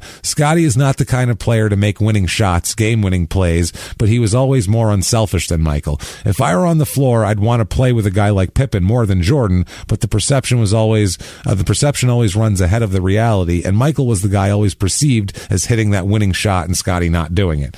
But Scottie would set him up for it. Right. Scottie would draw a guy and then fucking kick it to him. So pick or whatever. That's what I mean. Right. Scottie would be there. So I also say that because January 20th, 1994, and this is in the middle of his first year when a lot of pressure, all eyes on him, championship team in his lap, on his shoulders, I should say. January 20th, 1994, in the middle of this season, it's about, 1:30 in the morning here. A patrol officer noticed an illegally parked car here in Chicago, and Pippen here comes out of P.J. Clark's restaurant and told the officer that it was his car. It's a black 94 four-door Range Rover with the license plate says S. Pippen. Da Pip. Oh, D-A Pip. So, Da Pip. He said that his car was in a locked position and it could not be moved. I don't know how that would work exactly. I could move it. You can move your car, right? The tow truck will move it. Boot on it? Right. Yeah. It's locked. I've got, it's apparently a $40,000 option. I don't know if the parking brake was stuck, because that's what it seems like, because it says the officer entered the car trying to free the wheel from the locked position. Oh, okay. I was looking anti-theft, something. I don't know what it was, but the cop noticed what appeared to be a weapon between the front seat and the console. Fucking idiot. And they pull out a fully loaded .380 handgun. Holding 7 rounds there. So not terrific, not supposed to have in Chicago there. So they arrest him and they bring him to the district. He's charged with unlawful use of a weapon. It's a misdemeanor. He was registered to own the gun, but they can't carry the weapon. He's not registered to carry this weapon. There he posts a $100 cash bond at 2:20 in the morning and is released here. He'll also have to pay a $500 impoundment charge, $115 tow charge as well, because his car was taken to the city auto impound where the wheel was just fine when you put it up on a flatbed and drag it. It'll go. Yeah. So, that night he scored 15 points. And he went over the bullets. How about that? And then got arrested. So, that's what happens there. Now, the NRA takes this, the National Rifle Association, if you're not from America, who is their favorite, highly political group. If you're a gun owner, you know this, because they try to say like, we represent all gun owners. No, you don't. They don't at all. You represent about 3% of gun owners, and they're the crazy ones. So they're not like, we think people should go out and shoot guns with their kids or hunt for food or things like that. They're like, we think... Now, hear me out now. I think just because, let's say you had a rough upbringing, right? Let's say you had a rough upbringing and you shot, say, 27 people in a Walmart. Right. Let's just say that happened. Now, you go to prison, you do your time, you come out. Why shouldn't you be allowed an assault rifle? Like everybody else. It says it in the goddamn Constitution. Yeah, that's the type of, obviously that's a hypothetical, but that's the type of insanity the NRA does, and that is not political. No. If you say it is, oh God, I will call you so many fucking names on Twitter and tell you to fuck your mother. No, shut up. It's political. I don't want to hear it. Benefit hugely financially. It's just a business organization. Especially to try to, at national tragedies. Yeah. Because then people go buy guns and then register to be NRA members, and that's how our membership goes up. Their whole lobby is, give money to people, give money to politicians to get rid of all gun laws as many as possible so they can sell. It's not because of freedom or because of the Constitution. It's so they can sell more guns. It's because it makes a lot of money. Yeah, that's who runs as a gun. Shitload of money. Gun companies are involved in that. Yeah. So just know that. Okay. In the 1980s, a rosé swept the country. Hey, Mike, I really like this White Zinfandel. Well, good. Now put it down. I'm going to try another one. White Zin became America's top-selling wine. But most don't know that this sweet drink has a sour history. What began in 1986 with counterfeit bottles. A big fraud, a multi-million-dollar fraud. Sent investigators chasing one of the most powerful families in the business, the Licciardis. But the closer the feds got to them, the more dangerous things became. It's a story of deceit. At the time, I was paranoid. Threats. You touch my kids, I will kill you. And murder. With a .22 caliber bullet to the head. What started with a scheme to mislabel wine spilled into a blood-soaked battle for succession.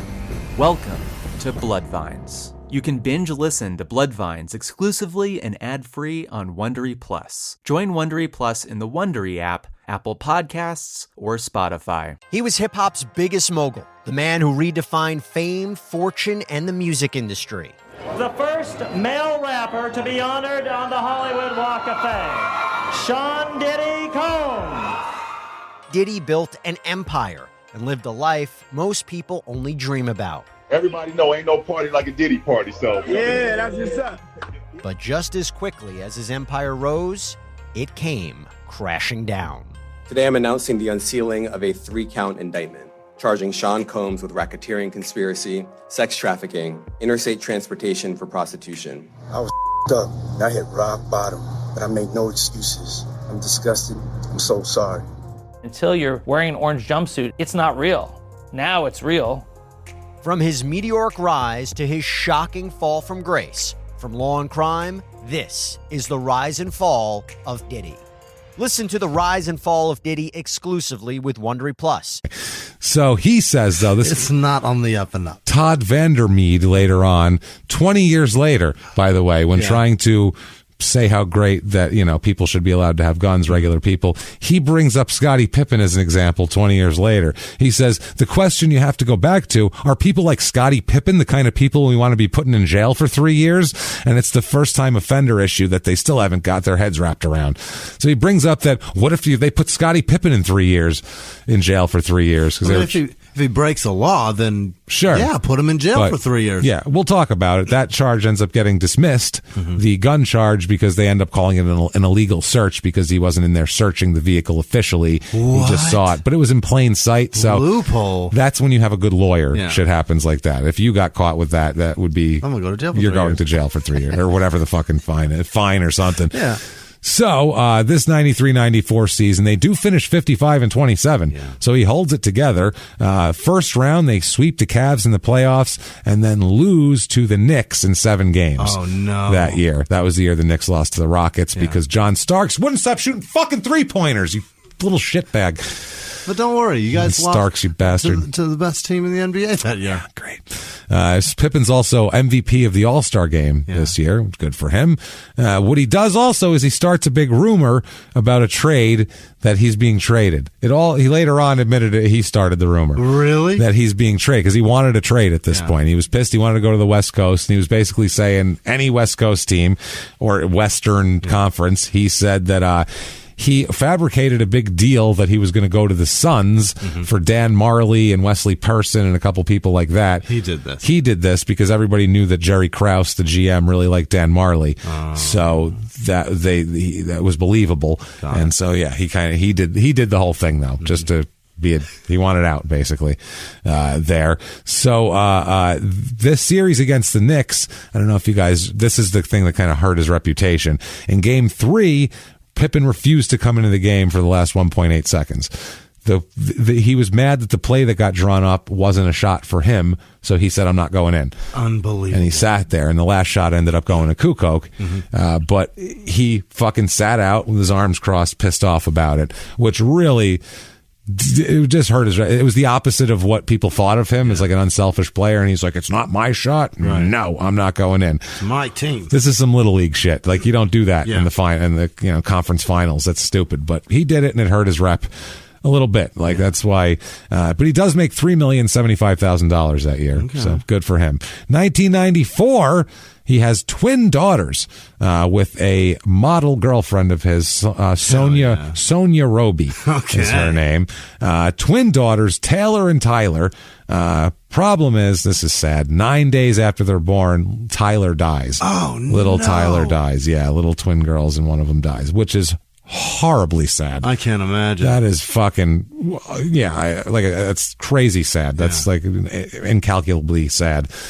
Taylor would later go on to play volleyball at Southern Illinois University, the same place where the director of Stevie went. No kidding. Absolutely. The whole Stevie, he's got a Southern Illinois hat on. That's where he went. 94-95. So she went to school near Stevie. Think about that. Around the time What's going on? Yeah. 94-95, this team. They finished 47-35 that year. 3-1, they beat the Hornets in the first round. That was the Larry Johnson, Alonzo Horning Hornets. Right. They lose to the Magic that year. That was after Horace Grant left. Horace Grant had an amazing series for the Magic. They had Penny and Shaq, and that was supposed to be the Magic's big anointing. Right. And they got crushed by the fucking Sonics, I believe, or not the Sonics, the Rockets that year.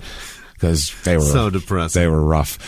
Scottie leads the NBA in steals this year. Really? Yeah, so he's a great defender. He's such a great defender. I know he led the league. Fuck yeah, he's an all-star that year. $2,225,000 he makes. He's doing great. And this is really when no tipping Pippen is really becoming into really the kicking. And people from Chicago know that. Really? Like I told my wife Sarah, her and her family are from Chicago, and said we're doing Scottie Pippen.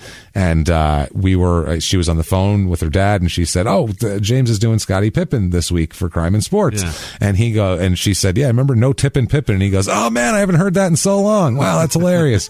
Haven't heard that nickname in a long time. Everybody knows it. Everyone knew it.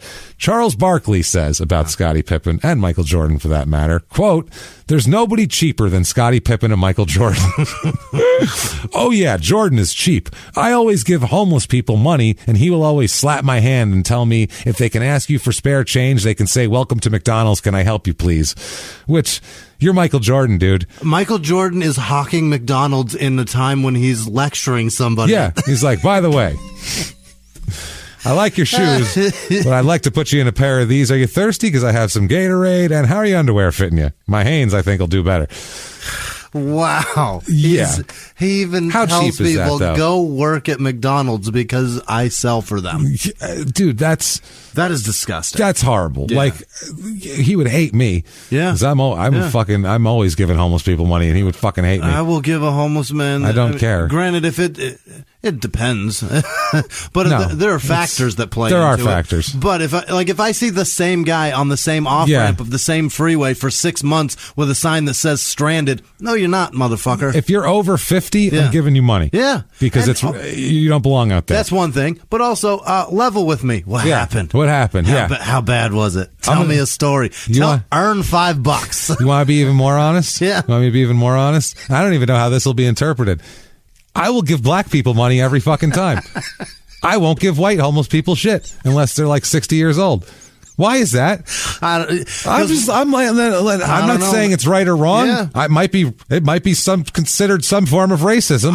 It might be, but I will not. I'll give you a verification of reason for that, justification for that to be accurate. If you ask a white guy his story, unequivocally, he will say he lost his job and can't get one. You ask a black guy, he'll be like, I don't know, I like drugs. That's what it is. Maybe they're much more honest. I'm not asking any questions. Well, for me, I'm just like, I don't know. I just figure, first of all, we live in Arizona, so I'm like, it's fucking hot. I would hate to be black in the sun. I couldn't imagine it. So right away, please go get something that's cool for you. Go get something. Go hide somewhere. But second, I don't know what it is. I guess that's sort of racist in a weird way. But I won't. It's funny. I'm like, fuck you. I don't know what it is. You should be able to. I don't know what it is. No, it's just a matter of like. You know what? That's a great point too. I don't know what it's. I'm not black, so it's like I feel like there's a certain, and people are gonna be like, everybody has opportunities and all that, but it's just something in my head where I'm like, I feel like you've had it harder. I don't know. Probably true. I feel like you've had less opportunities. I'm gonna give you $1 instead of him. If they're over 30, that's a true fact. Yeah, people act like, don't give it to them. If they can say that, they can ask for it. It's $3. Right. What are you requiring out of this person for $3 that they have to fucking prove to you? Yeah. It's $3 fucking. Shut up. You're not offering them a fucking trust fund. Right. That'd be one thing, but Christ almighty. I do like to hear a story though from a homeless man. Sometimes I'm just like, I'll listen if they. Sometimes I'm like, tell me a story, how it happened, and then they'll start, and I'll be like, that's enough. Here's $10. Yeah, I'm sad already. I'm already sad. Here you go. Fuck out of here. St. Louis, that guy, he was about 75. That old homeless guy that came up. Yeah. And I was like, here. I think I gave him $40 or something. I was like, here, just take, because it was what we were going to tip the staff. Right. And they were such fucking assholes to him. I told them to go fuck themselves. You're lucky we did the show. Right. Those people, and we're good tippers. So that was bullshit. Give it to this guy. Yeah, he was so excited. What did he say, Jimmy? Do you remember? I don't remember. He said, this is like 6 meals at McDonald's. Oh, God, That's yes. what he said. He goes, this is like 6 meals at McDonald's, man. We were like, dude. Don't say it don't that piss way. that away Just at McDonald's. Say thank you. And go get drunk. Yeah. But he was like, for real, wanted McDonald's. Yeah. He goes, this is like 6 meals at McDonald's. His eyes were like, yes. I've seen so many of them cry, too, because like there was a lady at our show in North Carolina where a woman asked for money. She gave her $100 bill. Wow, that's nice. And the woman like started nice. hugging her and shit, and I was like, that hug is... How much can I give you where you're happy but you won't touch me? Where's the line? Where's the fine line? Because if you give too much, the motherfuckers will hug you, and you're like, "Hey, listen, I didn't ask for that. I want you to be great, but I also don't want TB. So can we fucking not hug, please? I'd like you to eat for a while, maybe shower and feel good about yourself. That'd be great. Not at the expense of my health. That's right. That's how this coronavirus started. Somebody gave $100. They just were like, "Rah!" So they also asked Barkley about tipping. Yeah. And Barkley says, quote, I think it's important when you're successful, the waiter, the waitress, the blackjack dealers, they work extremely hard and they don't get a great salary. Couldn't agree more. Yeah. The more successful you are, the more you should tip. Mm-hmm. Again, I fucking agree. I truly believe that. I never went overboard. I've tipped $25,000 before. I won about $700,000 at blackjack. You have to tip. So he won $700,000 and threw the blackjack dealer $25,000. Holy shit. As a tip for fucking, which is amazing. Can you imagine being that dealer for a night? If you work the high roller tables, that happens. If someone wins a lot, they throw you a piece. That's what it is. Awesome. That's how you, if they're a Vegas regular, that's how you do it. That way everyone knows it. So cool. I probably should have tipped more, to be honest with you, is what he said about that. Mm-hmm. Probably should have gave 10%. You know? He said, quote, I think that's why Woods and Jordan are rich. They don't tip. That's their secret to being rich. They don't tip. Cheap fucks. That's disgusting. It is disgusting. Scottie at this point spends his summers in Arkansas a lot. Mm-hmm. He runs a basketball camp at Conway near the University there of Central Arkansas. Yeah. They asked him what he'd like to do after he retires, and he said, just relax, maybe 5 years, sit around, go back home and hang around. Just wants to do that. When he signed his first contract, he wanted to buy his mother a new home, and she refused to move. She wouldn't move out of their house. She said, I have a house. I don't need a house. Well, at least let me fix it.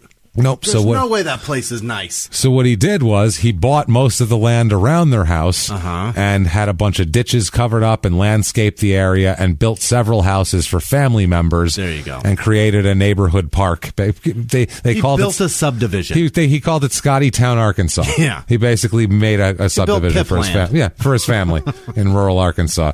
One of his agent here said, quote, when you go down there in the summer, it's almost like a southern picnic every day. There's kids all over playing ball and barbecuing. He kind of redid the old area and the whole area, and he feels comfortable there. Yeah. He said he trusts the people there. They don't want anything from him, and he likes the pace of it, which makes sense. Yeah. I bet that's true. It feels great. He does want more money, though. This is when he's starting to feel these contracts, and we'll talk about the difference in salaries here. He says, quote, I never complained about my salary, but they always said when Michael was here, the best player would be paid the most. That's what they told him. Like, hey, you're not going to get what Mike gets. He's better than you. That didn't happen when he left. Tony being here never bothered me, Tony Kukoc. I just always was speaking out about the situation. You're not going to tell me that Phil Jackson is going to let assistant coach Jimmy Rogers come in here and make more money than he does. Jerry Krause is in love with Tony and has always been praising him like he's Magic Johnson, the greatest European player. Then he's going to go around saying that I told him to sign Ron Harper. I told them to re-sign Horace. Things happen in life. I always feel so you can see how to handle them. I think people in Chicago like me and they understand me, why I wouldn't take the ball in the playoffs, my feelings about Krause. I'm sure they can understand why I wanted out of there. They wouldn't want to be at a job with people they didn't like if they felt so underpaid. The highest qualified people you should should be paid the most. That's just what's right. Okay, fair. In athletics, absolutely. Is you're drawing people. It's a matter of that. 1995, he gets engaged to Yvette De Leon, is her name. That's not the mother of Taisha and Tyler or whatever. What was the other baby's name? No, we'll talk. Taylor. Taylor. No, those were two different women, by the way. Taylor and Tyler. Taylor and Antron from two different women. This is another one here, and there's more. Don't worry. Mm-hmm. She was an insurance underwriter who was attending graduate school at Northwestern University. So she's a pretty smart girl. Yeah. There, when she met Scottie Pippen, she said she never heard of him at the time. Stop it. She said, quote, I'd heard of Michael Jordan, but I did have trouble at first with why so many people admired them as celebrities. She just didn't know about sports and didn't get it, basically. And in 1991, that was still not like now, where they were still big heroes, but it was kind of a new thing for sports people to be the biggest people in the world. They were on the phone all the time. They talked for like years, but without really being together. They would this was from like 91 to 95. They would just talk on the phone, and she would move and he would move, and they never really got together. She says, quote, I think maybe for a change he enjoyed doing the pursuing. She says that's basically it. She was after. Why doesn't this bitch want me? Why? I don't get it. This is crazy. Yeah. I'm Scottie I can't hook up with her, but she had her own thing going on. They have a daughter in 1995. So they were fucking. They were fucking. Yeah. In 1995, they have a daughter named Sierra. Mm-hmm. So that's another kid for Scottie. May 21st, 1995. There's a little bit of a rough night here. About 8:15, the police are called to his house here.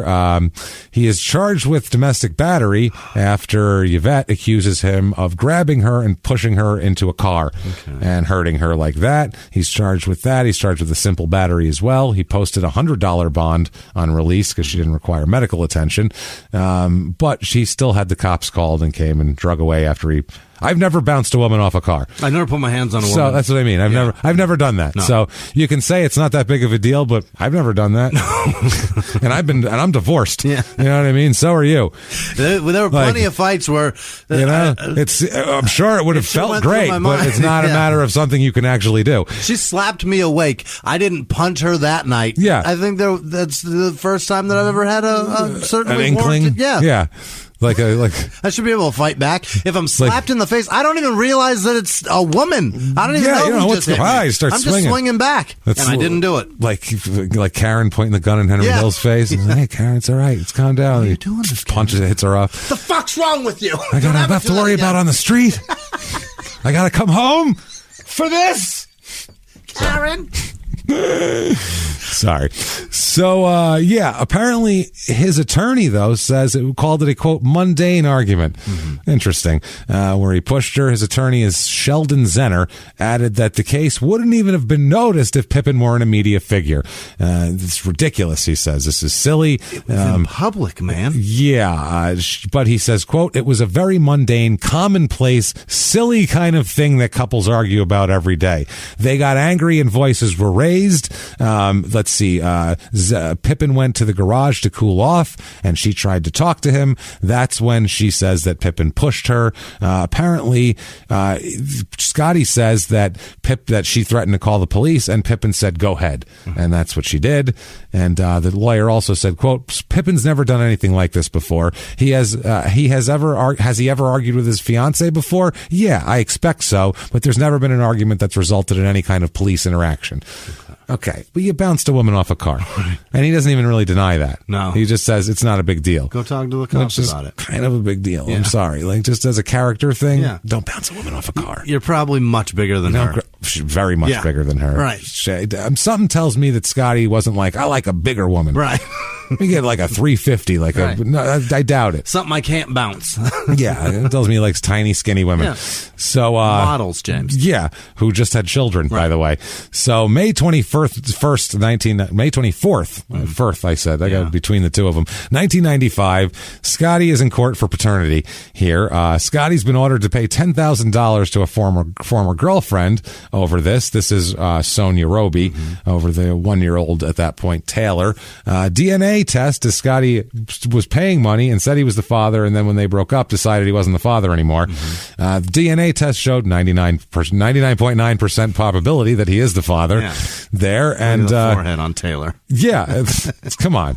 Look at the Easter Island skull on this wild thing. Nose. Jesus Christ. Pippen, she named the kid Pippen as the last name, and they said why, since Scottie hasn't admitted paternity, and her lawyer said, quote, "You can name your child anything you want." So, okay. Great point. She's asking payments of $11,500 a month from him for one kid. It's a little steep. She said that the daughter deserves a lifestyle equal to that of his current daughter with his fiance. So $11,500 a month. Good Lord. Jesus, that's in 1995. Oh, my God. That's a lot. 95 here. Also, December 7th, 1995, he goes to court for this again. This one, he is, Jesus Christ. Fuck.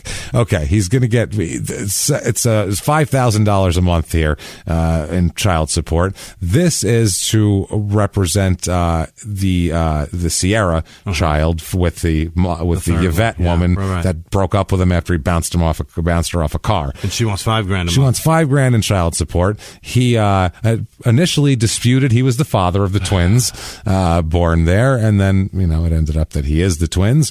So he admitted to being the father in a court deposition, and blood test also showed he was the father.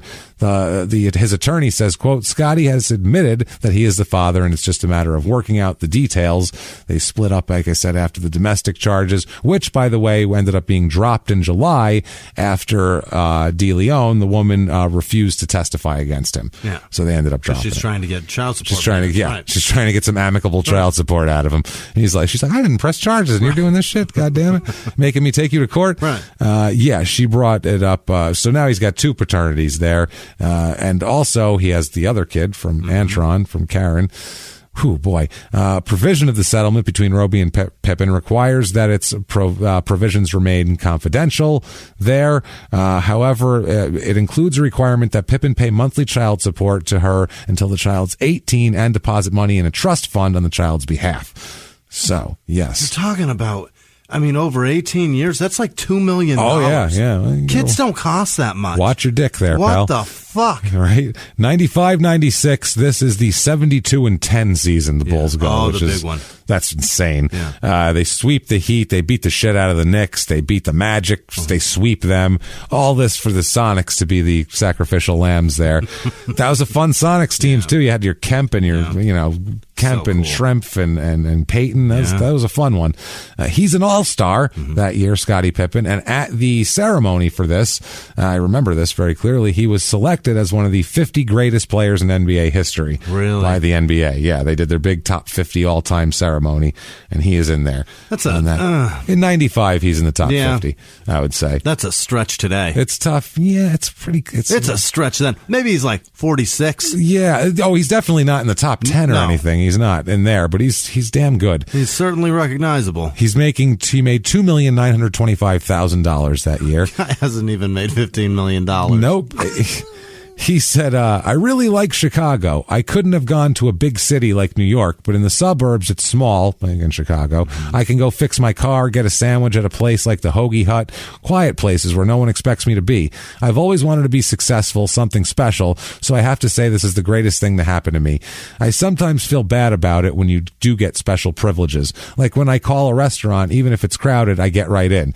It's just that you do get people always coming up to you, so I learned when I'm in a bad mood, I just stay home. I feel mostly that people have welcomed me in Chicago, and I can just get on my boat in the summer, stop at Navy Pier for lunch, sit around and relax with my brothers, people who don't perceive me as a basketball player.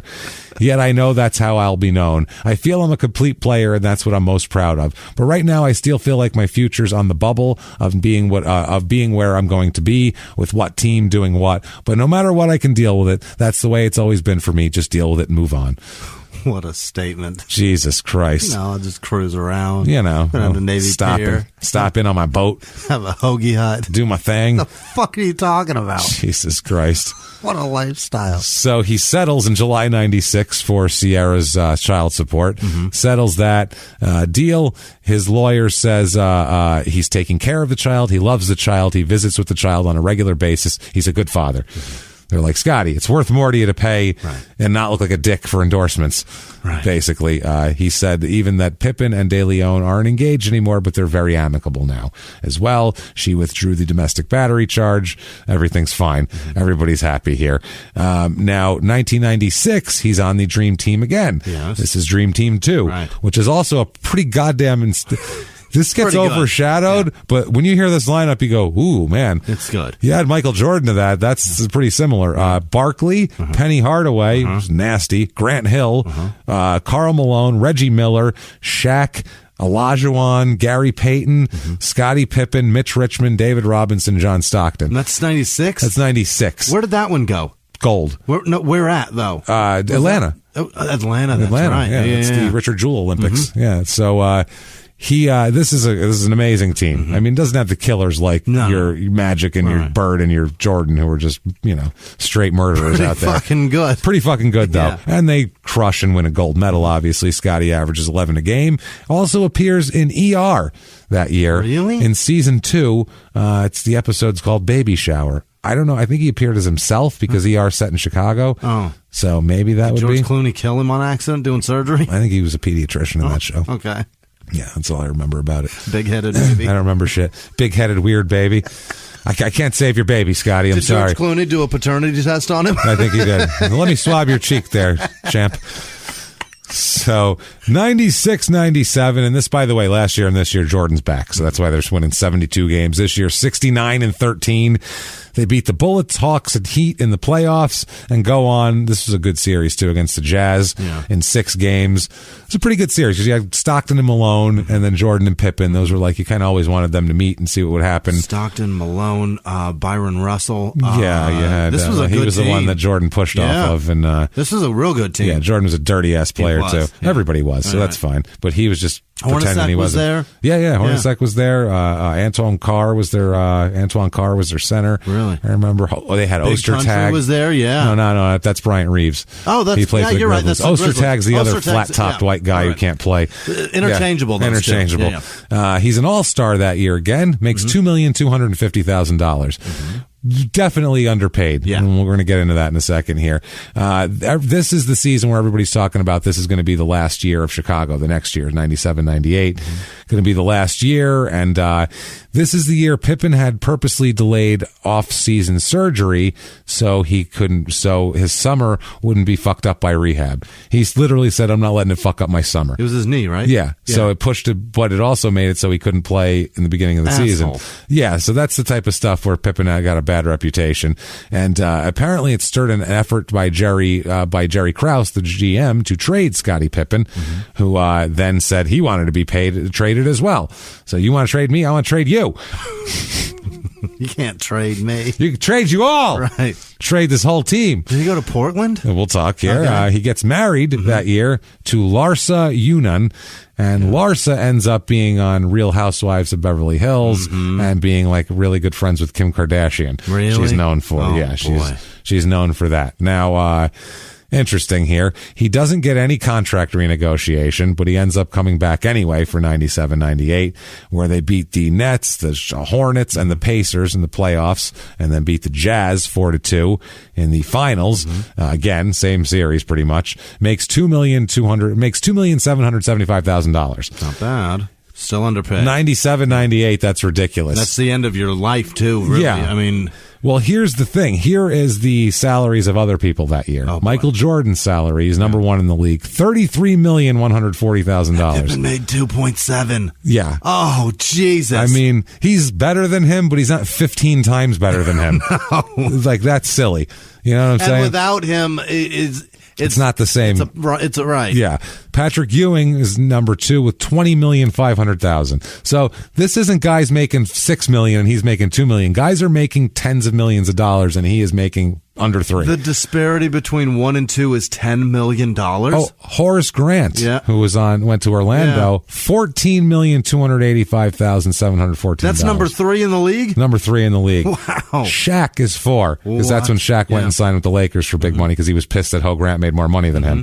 $12,857,000. David Robinson, $12,397,000. Alonzo Mourning, $11,254,000. Jawan Howard, what? $11,250,000. Get the Jawan Howard. Wow. Hakeem Olajuwon, $11 million. Gary Payton, $10.5 million. Dikembe Mutombo, $9.5 million. Reggie Miller, $9 million. Chris Webber, $9 million. Sean Kemp, 8.6. Larry Johnson, 8.4. Derek Coleman, $8 million. Oh, boy. Kevin Johnson, $8 million.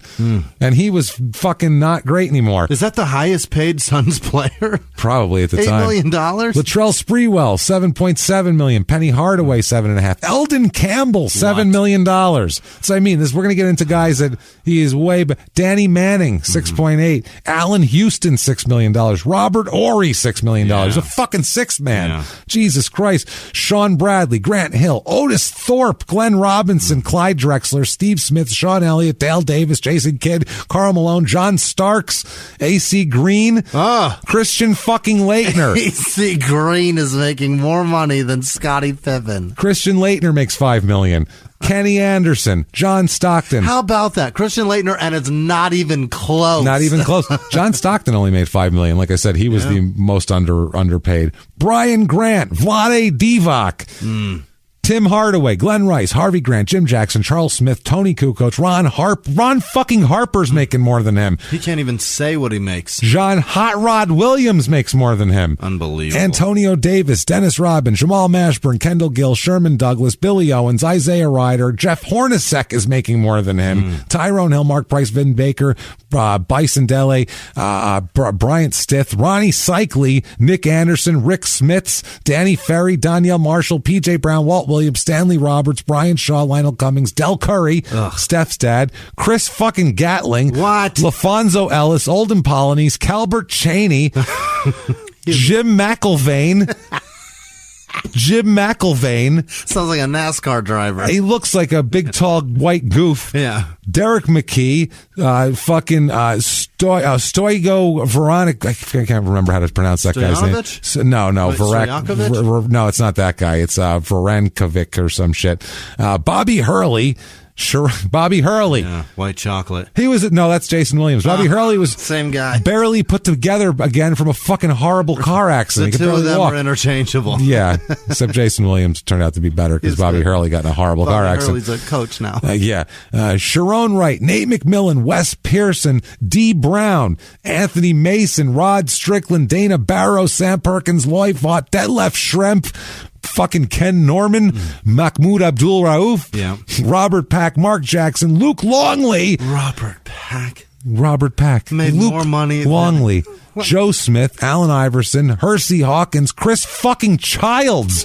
They got him from Canada. Chris Morris, Avery Johnson, Mitch Richmond, Chris Mills, Joe Dumar, Mookie Blaylock. That's $3 million. And then we get into, even less here. Chris Mullen, Dennis Scott, Lamont Murray, Bobby Phills, Antonio McDyess, Brian Russell of the Jazz, Charles Oakley, Pooh Richardson. There he is. Pooh. Goddamn Pooh. Dan Marley, Stacey Ogman, Clarence Weatherspoon, Marcus Camby, Armin Gilliam, Michael Williams, Scottie Pippen. Wow. There. And then Andrew Lang, Keith Van Horn right after him. How many of those guys have money problems today, too? Most. Oh, yeah. Unbelievable. That's crazy, though. I didn't wild. Get too long on the list, but you had to just see how many what is people. He, number 113? He is 122. Wow. The 122nd best player. Highest paid player, and he's 50 greatest of all time in the same fucking time period. So how does that work? The greatest of all time. There's 121 people the higher paid. I'm not even the 120th highest paid of right now. How can I be 50 highest best of all time? So, Wow. As you can imagine, he wants out. Mind-blowing. 98-99 is that year when the Bulls just dismantled. They gave everything away and said, fuck it, it's over. It's going. So Jordan was gone. Rodman left. This year, they keep Pippen for half the season, though. And then in January 22nd, 99, he's traded to the Houston Rockets for Roy Rogers and a burger to be named later. Is that true? It's a guy named Roy Rogers. It's a forward. Roy Rogers and Shirley Temple. Roy Rogers and Gene Autry. They're up for it. Oh, boy, oh, boy. And, they trade him for a second round, Roy Rogers and a second round draft pick, which turned out to be Jake Voskuhl. So he signs a 5-year, $67.2 million contract with the Rockets. He played for Houston. Oh, yeah. He played for years for Houston. Well, Well, I don't even see that. Not for in my years, head. actually. It was a quick little thing. Let's talk about You it. didn't know that a Roy Rogers for a boy is called a Shirley Temple for a boy? Yeah. Is, oh, okay. It's the same thing. I was going with the restaurant, the hamburger place. I knew. I was just trying to make a different joke. I got and then you were like, yeah, Roy Rogers and well, then we went into that because I was like, I hope he knows what I was doing. I did, there. but then I'm thinking of TV Cowboys too, and we went off into another thing. So Gene and Roy. It worked both ways. Should have been a cowboy, Gene. So what are you going to do?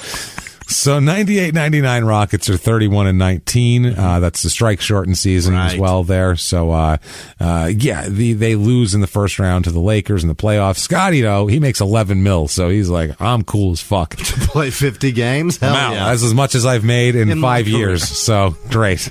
I'm in.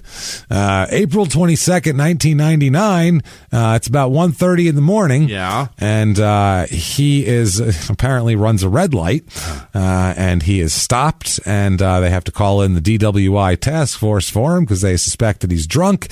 He refuses to take a breathalyzer test there, illegal. And then very, very badly flunks a field sobriety test afterwards. And he's taken into custody and booked on suspicion of DUI and released the next day. They said he was cooperative, besides refusing the breathalyzer. He was too drunk to not be. He said, no, thank you. Yeah. And they went, no. He said, no, thank you, I said. Really? Thank you, no.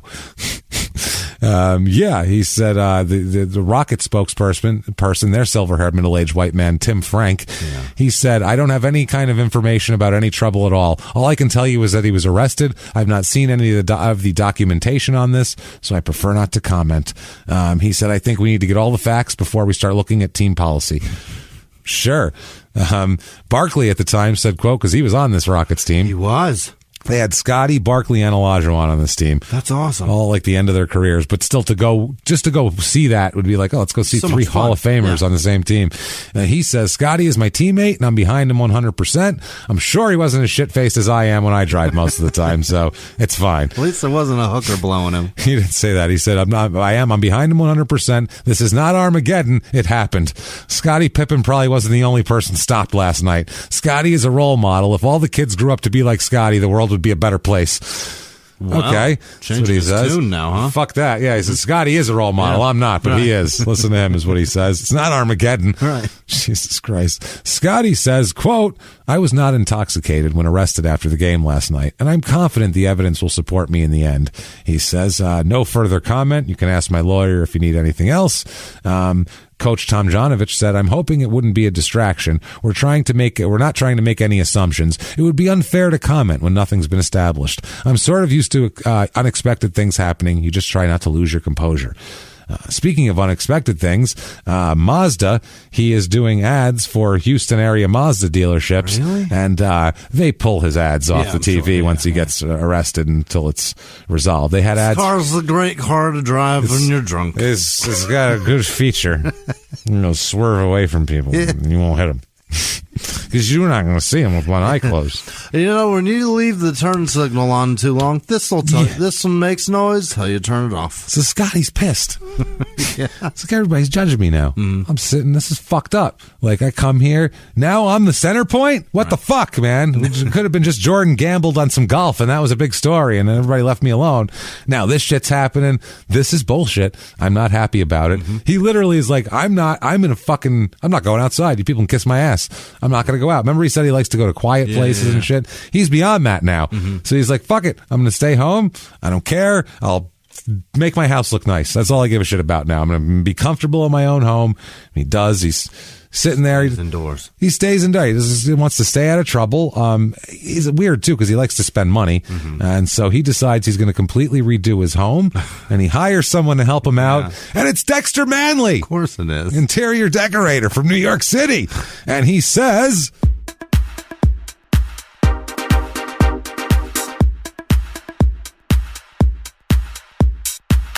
how is it you've come to arrive here? Seriously. Oh my God. You listen. I've been watching you. You came from you were all dirty as a child and a little dirt on your face. I'm like, it's so cute. I like this story. I like it a lot. Then what are you doing? What are you doing? You got guns? You don't need a gun. You're Scottie Pippen. You're a giant person. What do you need a gun for? You're bouncing women off of cars? What is this? It's white trash, Scottie. I'm not going to lie to you. This is white trash behavior. It's white trash, and I don't appreciate it. No.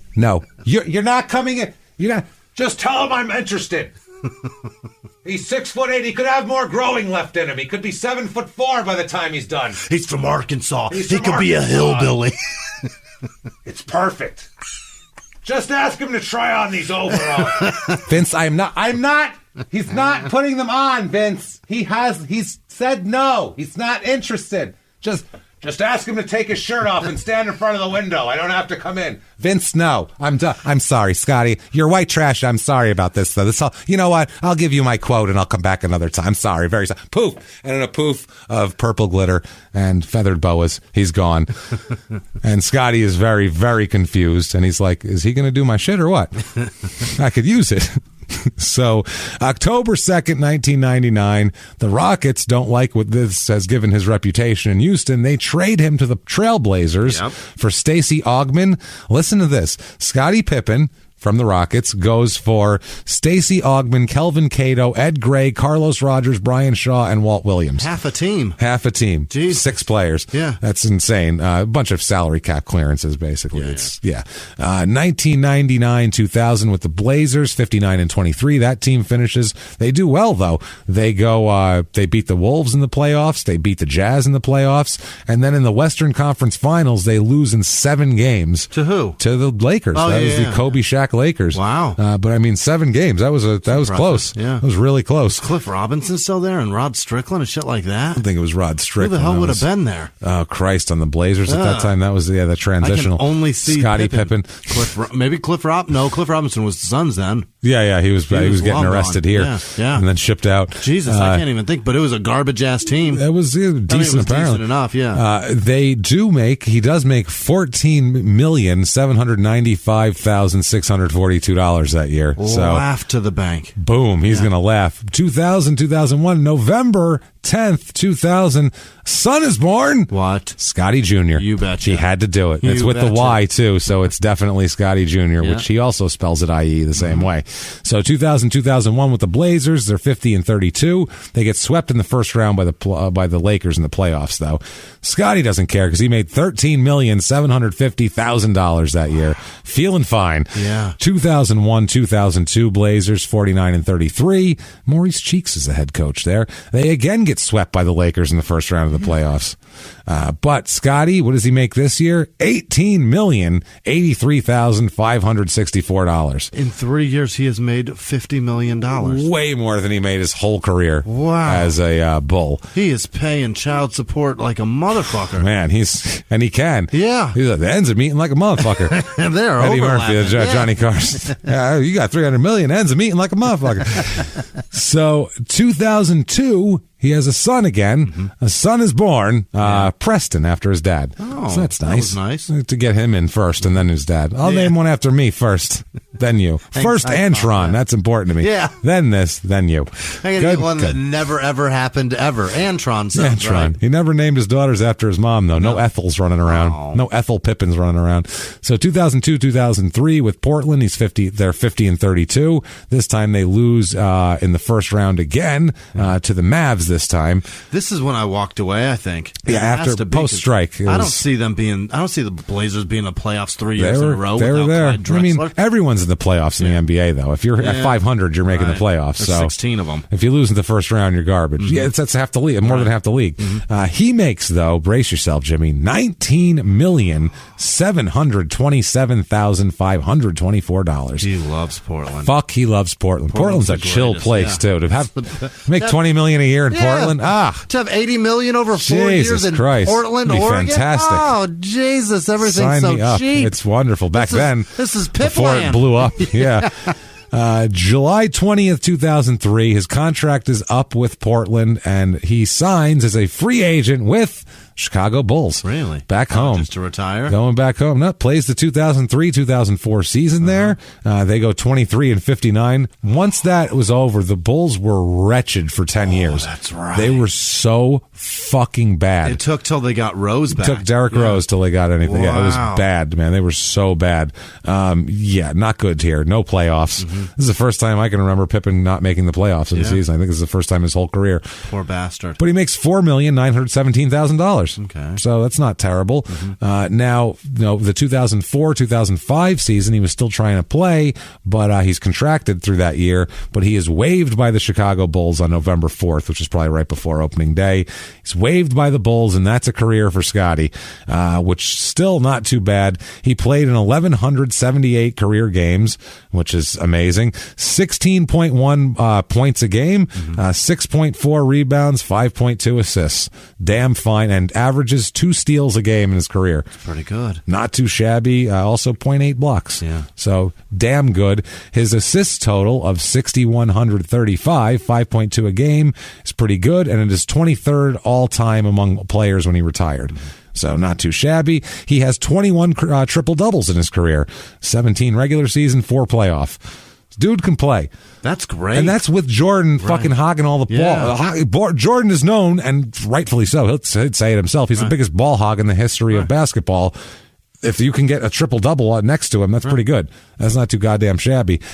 He was on the 10-time NBA All-Defensive team, 8-time All-Defensive First Team honors, one shy of the NBA record for that as well.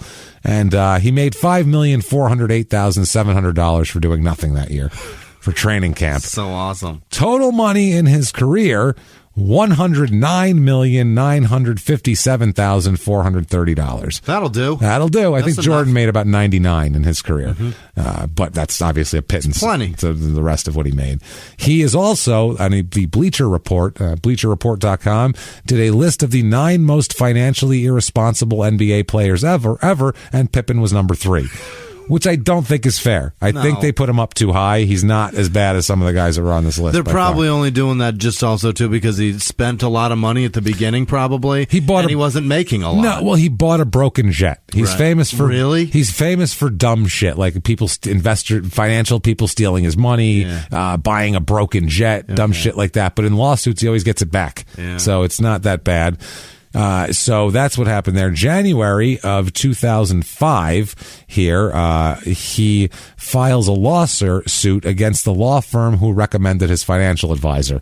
We'll talk about this here. It's legal malpractice suit against them.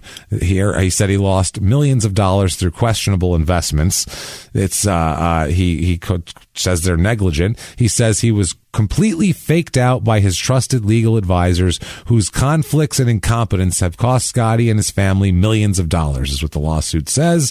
The lawsuit doesn't seek specific damages, but the attorney says that it's to quote, to suggest that it would be in the range of $20 million would not be overstating the problem. So he's saying that someone stole $20 million from him. That seems excessive. Which happens a lot, because that happened to Rod, too. Not $20 million, but... You think you'd notice pretty close. Yeah, but if they're investing it for you, and you think it's all out there making money, and then it turns out that he didn't really do what he said he did. Right. You know, like Bernie Madoff, everybody was getting reports saying what they're getting. And some of them were getting money out. Yeah, it was all fine, because he was taking from new people to give to those people until it...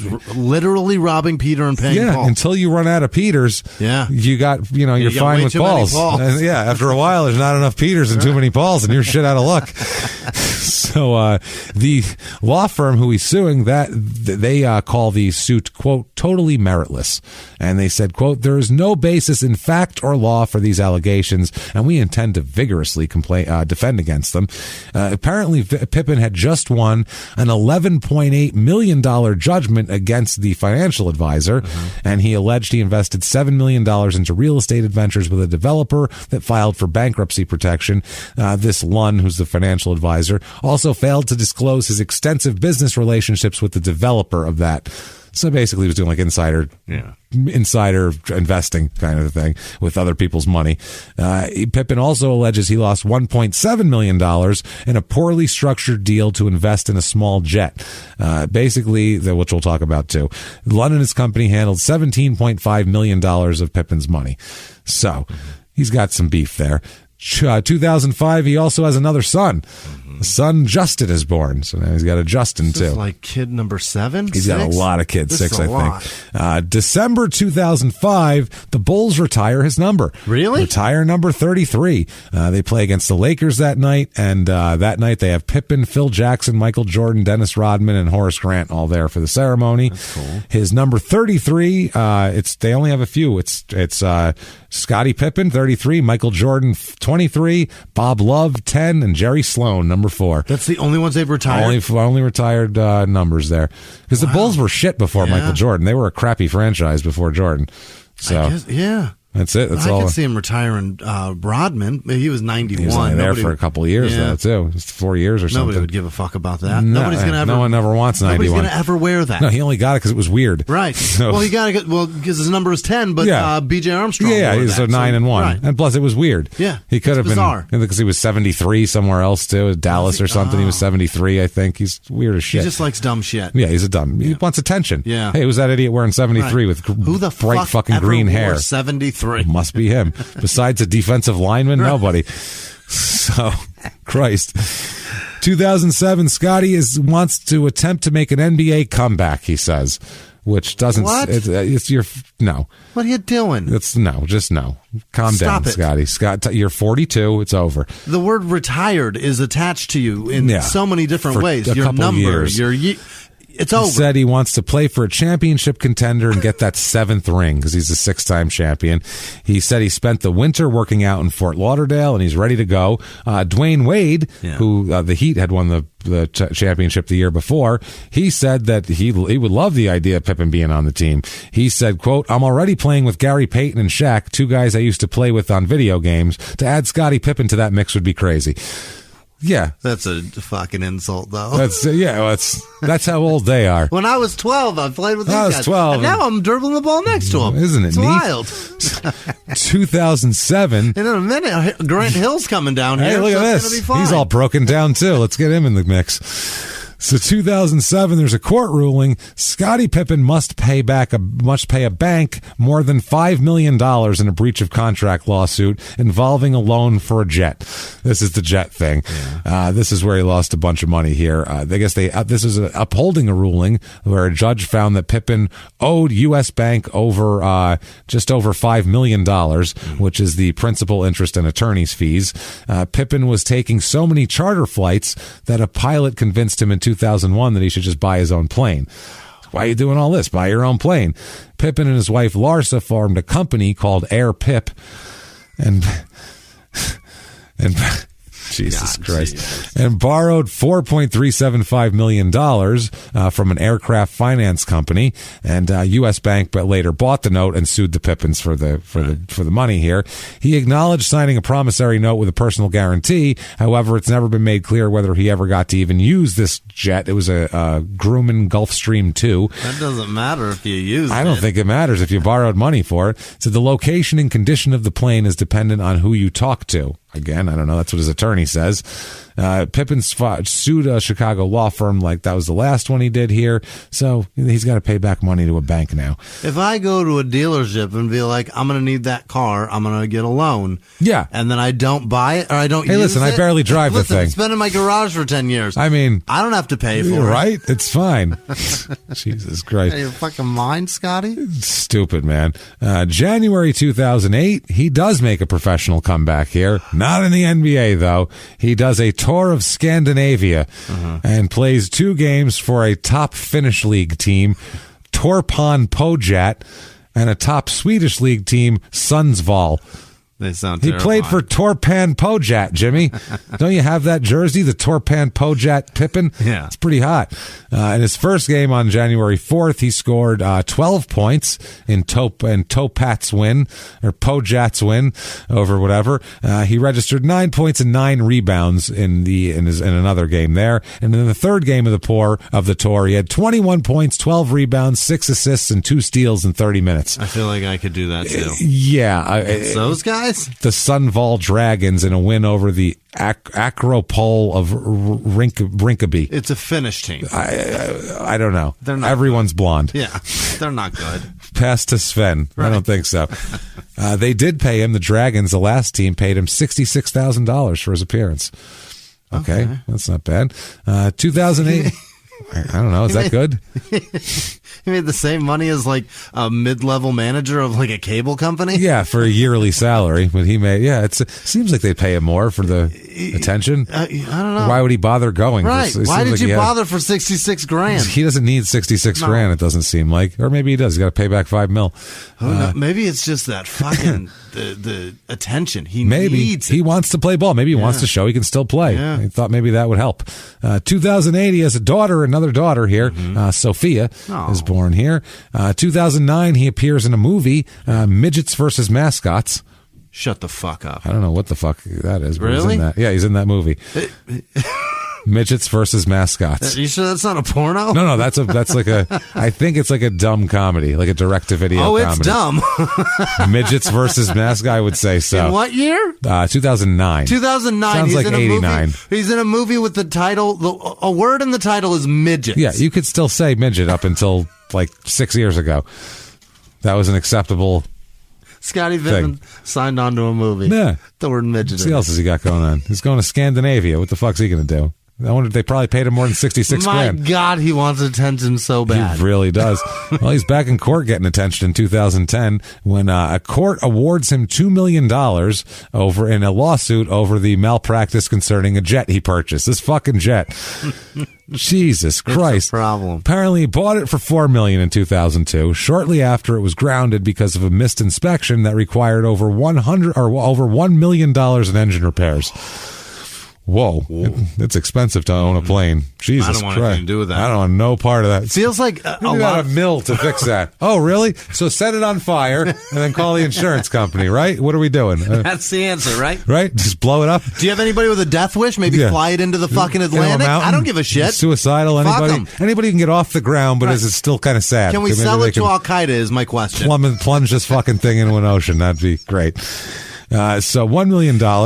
His contention was that his attorneys who were handling the purchase of the jet should have known that the inspection hadn't been done at the time of the purchase, but somehow they missed it or they didn't know any better. He sued, this is Peterson and Haupt. He sues for $8 million in the case, Pippen suing, which is the total amount he had to sink into the purchase of the jet. The jury felt that Pippen was somewhat culpable and that he too didn't follow the proceedings of the purchase carefully enough to ensure his investment. Yeah, he's a fucking idiot. You have to oversee your shit a little bit. You can't just say, oh, they took everything. Also, you look at a plane and you go, I don't know shit about planes. No. I'm not going to who's going to do this? You make sure that what happens if it breaks? Millions of dollars, Scotty. If the answer is it costs $1 billion to fix, I don't want a part of it here.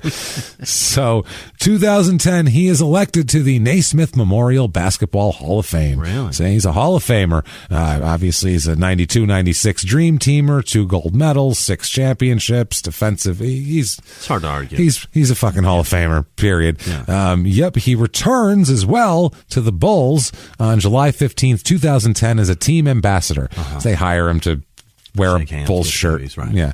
Wear a Bulls polo while he does things. Remember when I played? Yeah. Remember me? How you doing? Aren't I an ugly son of a bitch? 2000. Stop crying, little girl. Stop crying, little girl. I'm actually a nice guy. It's my face. So 2010, he voices an animated version of himself on the Cleveland show. Really? You know, the Family Guy spinoff that was terrible. Right. Not a good one. March 17th, 2011, the Bulls announced that they would honor Pippen with a bronze statue, which will be placed inside the home arena, the United Center.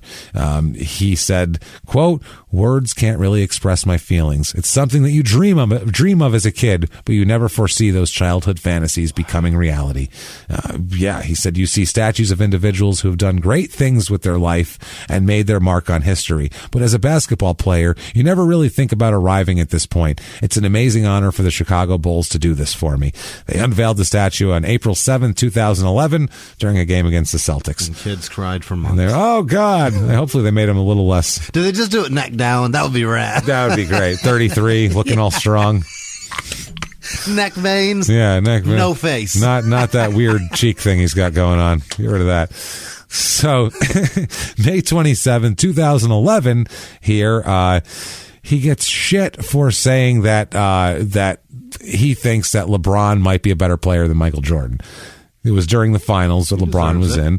Pippen said, quote, "Michael Jordan is probably the greatest scorer to ever play the game. I may go so far as saying LeBron James may be the greatest player to ever play the game." Yeah, that's fair. Mike could play defense. He was a great defender, especially early in his career, but he wasn't a passer, and he didn't set up shit. He was a scorer. That's what which is fine. That's what he was. Not a lot of people can score what he scored, like 2 in history. So, pretty goddamn good. So, I mean, but that's fair. Also, he's on TV to be an ambassador of the NBA. He's trying to promote what today's basketball Absolutely. is. Well, he works for the Bulls, though. Right. Well, so you still got to say, what the fuck, dude? You still got to just say that this basketball sells. This is fun to watch. This guy's great. You know what I mean? You absolutely. Say that. You say anything. Yeah.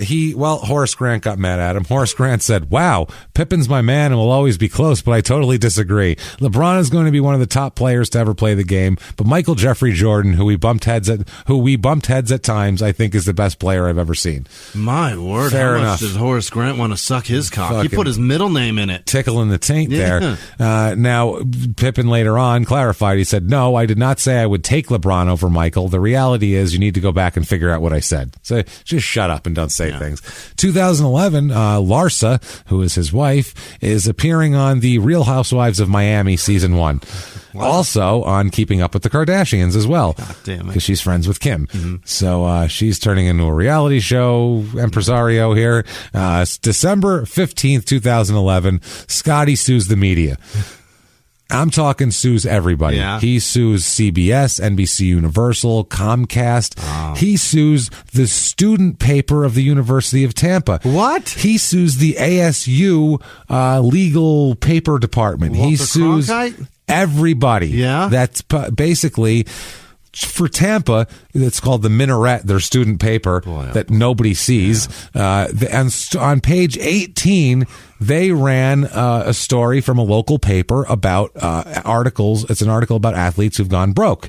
And so they just reprinted that. It's a straight rerun. It's like an AP article. So according to this, they say in this article, that Pippen filed for bankruptcy in 2010. And he's saying he didn't, that he actually has a net worth of $40 million, and you're ruining my reputation. The lawsuit included everybody. The president of Tampa, University of Tampa, says the lawsuit includes Comcast, NBC Universal, CBS Corporation, and even UT. I don't even know how he found out that we put his name in the paper. It's not like it's a big newspaper or anything like that. I don't even read the paper. And he's the president of the university. He goes, I don't even fucking read that paper. How did he know? I forgot it was still going. He is seeking at least $1 million from each defendant, including the Tampa fucking student paper, the Minaret.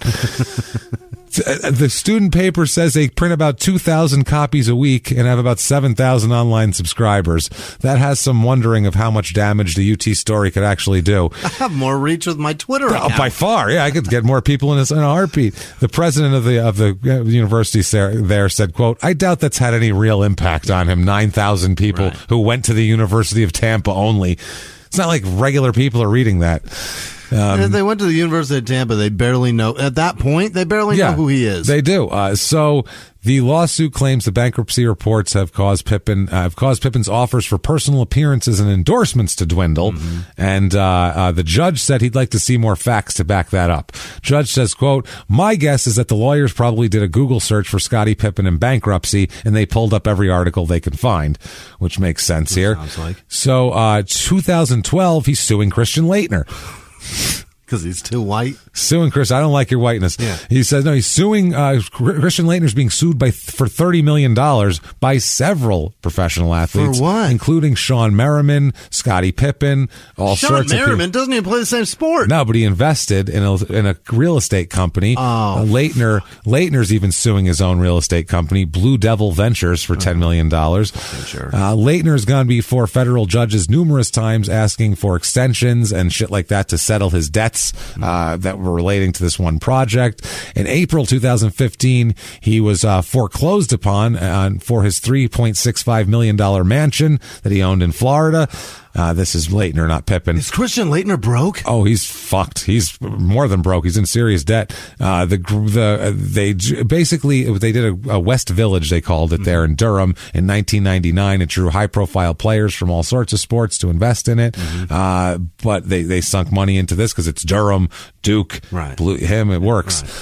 So it didn't all work out though. So he's getting sued left and fucking right, Christian Laettner. Yeah. Not good. They said they even loaned Christian Laettner money as well. We'll get into that because that'll come back. We'll also get into a Scottie Pippen bankruptcy as well. Great. We'll talk about 2012. He is named senior advisor to Jerry Reinsdorf, the Bulls president and COO.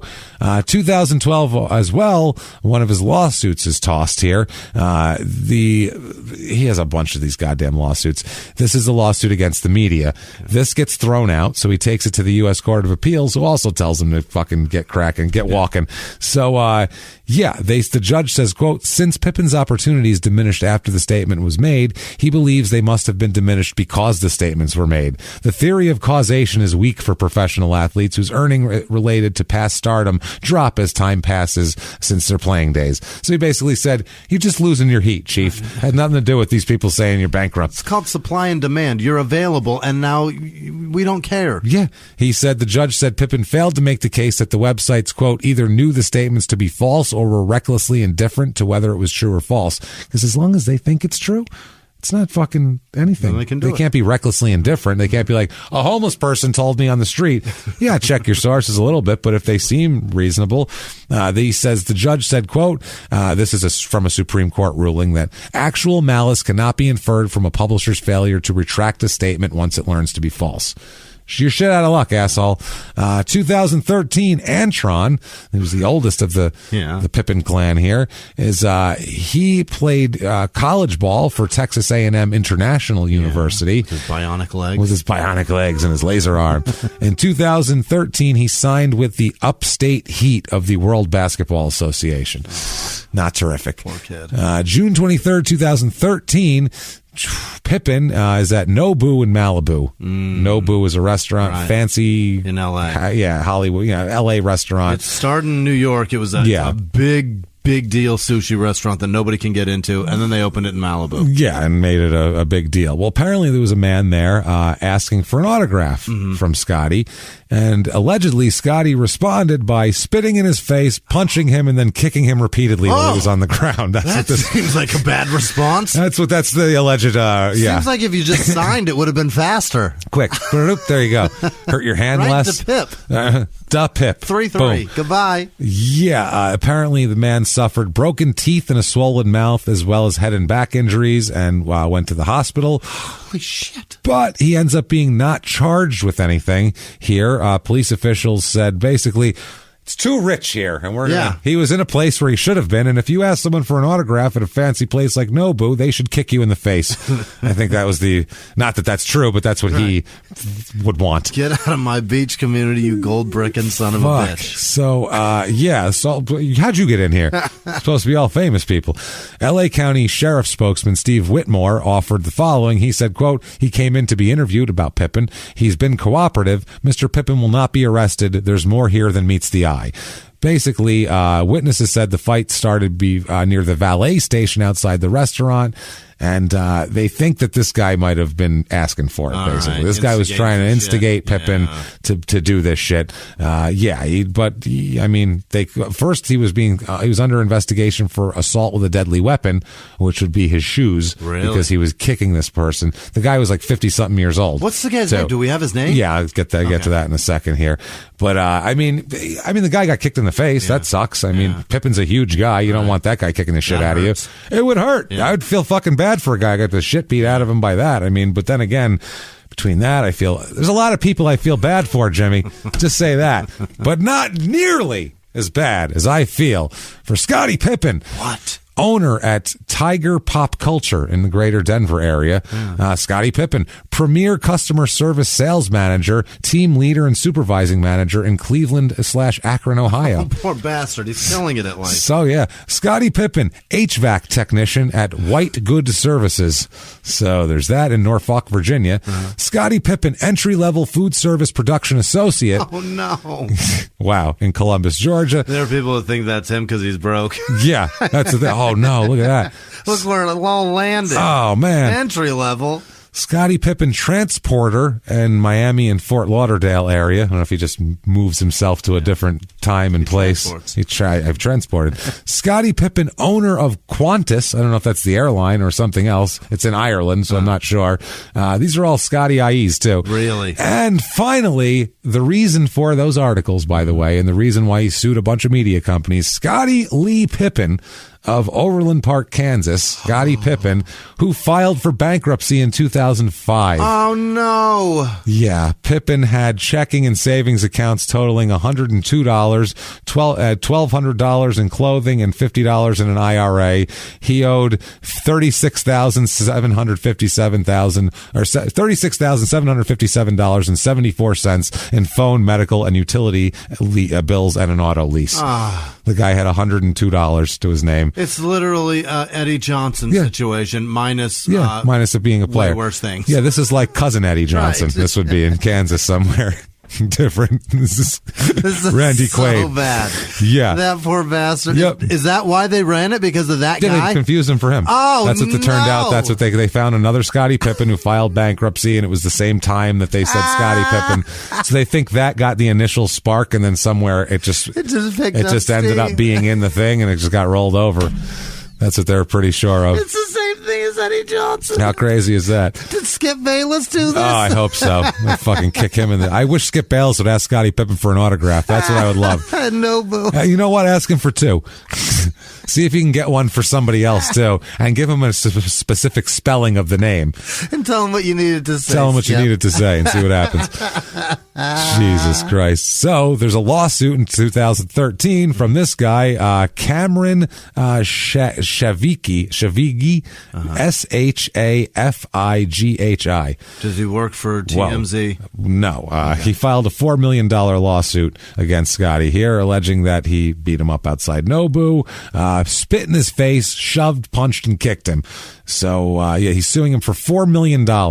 He called it a brutal and unjustified attack here. He was whatever. Pippen was eating with his family, and apparently this guy was taking pictures of him eating with his family, and then sought an autograph in both the restaurant, was told no, and then followed him outside and kept pestering him in the parking lot, and the argument turned violent, and it happens. So if Pippen thought he was with his kids and he thought this guy was being overly aggressive, you get knocked the fuck out if you come near my kids. That's different. Yeah. It's not me coming out of the arena by myself. Right. You break my balls, whatever. If my kids are involved, you stay 10 feet back. I don't know you. For sure. So 2014, Scottie files a counter lawsuit. Scottie sues everybody. Files a counter suit against this guy, claiming that this guy was aggressive and intoxicated, and he's asking for unspecified damages from this other guy. My hand hurts. My toe hurts from kicking your teeth out. Jesus broke the Christ. heel on my fucking shoe. You know how expensive these are? Pippen also makes a cameo appearance in season 3 of the TV show Chicago Fire. Really? Mm-hmm. He loves Chicago. They love him. Yeah. He's kind of represents there. April 28th, 2015, his daughter Sierra is arrested for, quote, drunkenly urinating in a hotel lobby. Oh, that's awesome. That's fucking Scottie great. Pippen's daughter is drunk pissing in the lobby? Sierra Pisson, or Pippen as she likes to be called, was at the University of Iowa, and she entered the lobby of the Sheraton Inn in Iowa City, Iowa. Classy, all class. At 1:30 in the morning, she walked up to the desk and pulled her pants down, urinated on the floor, then left.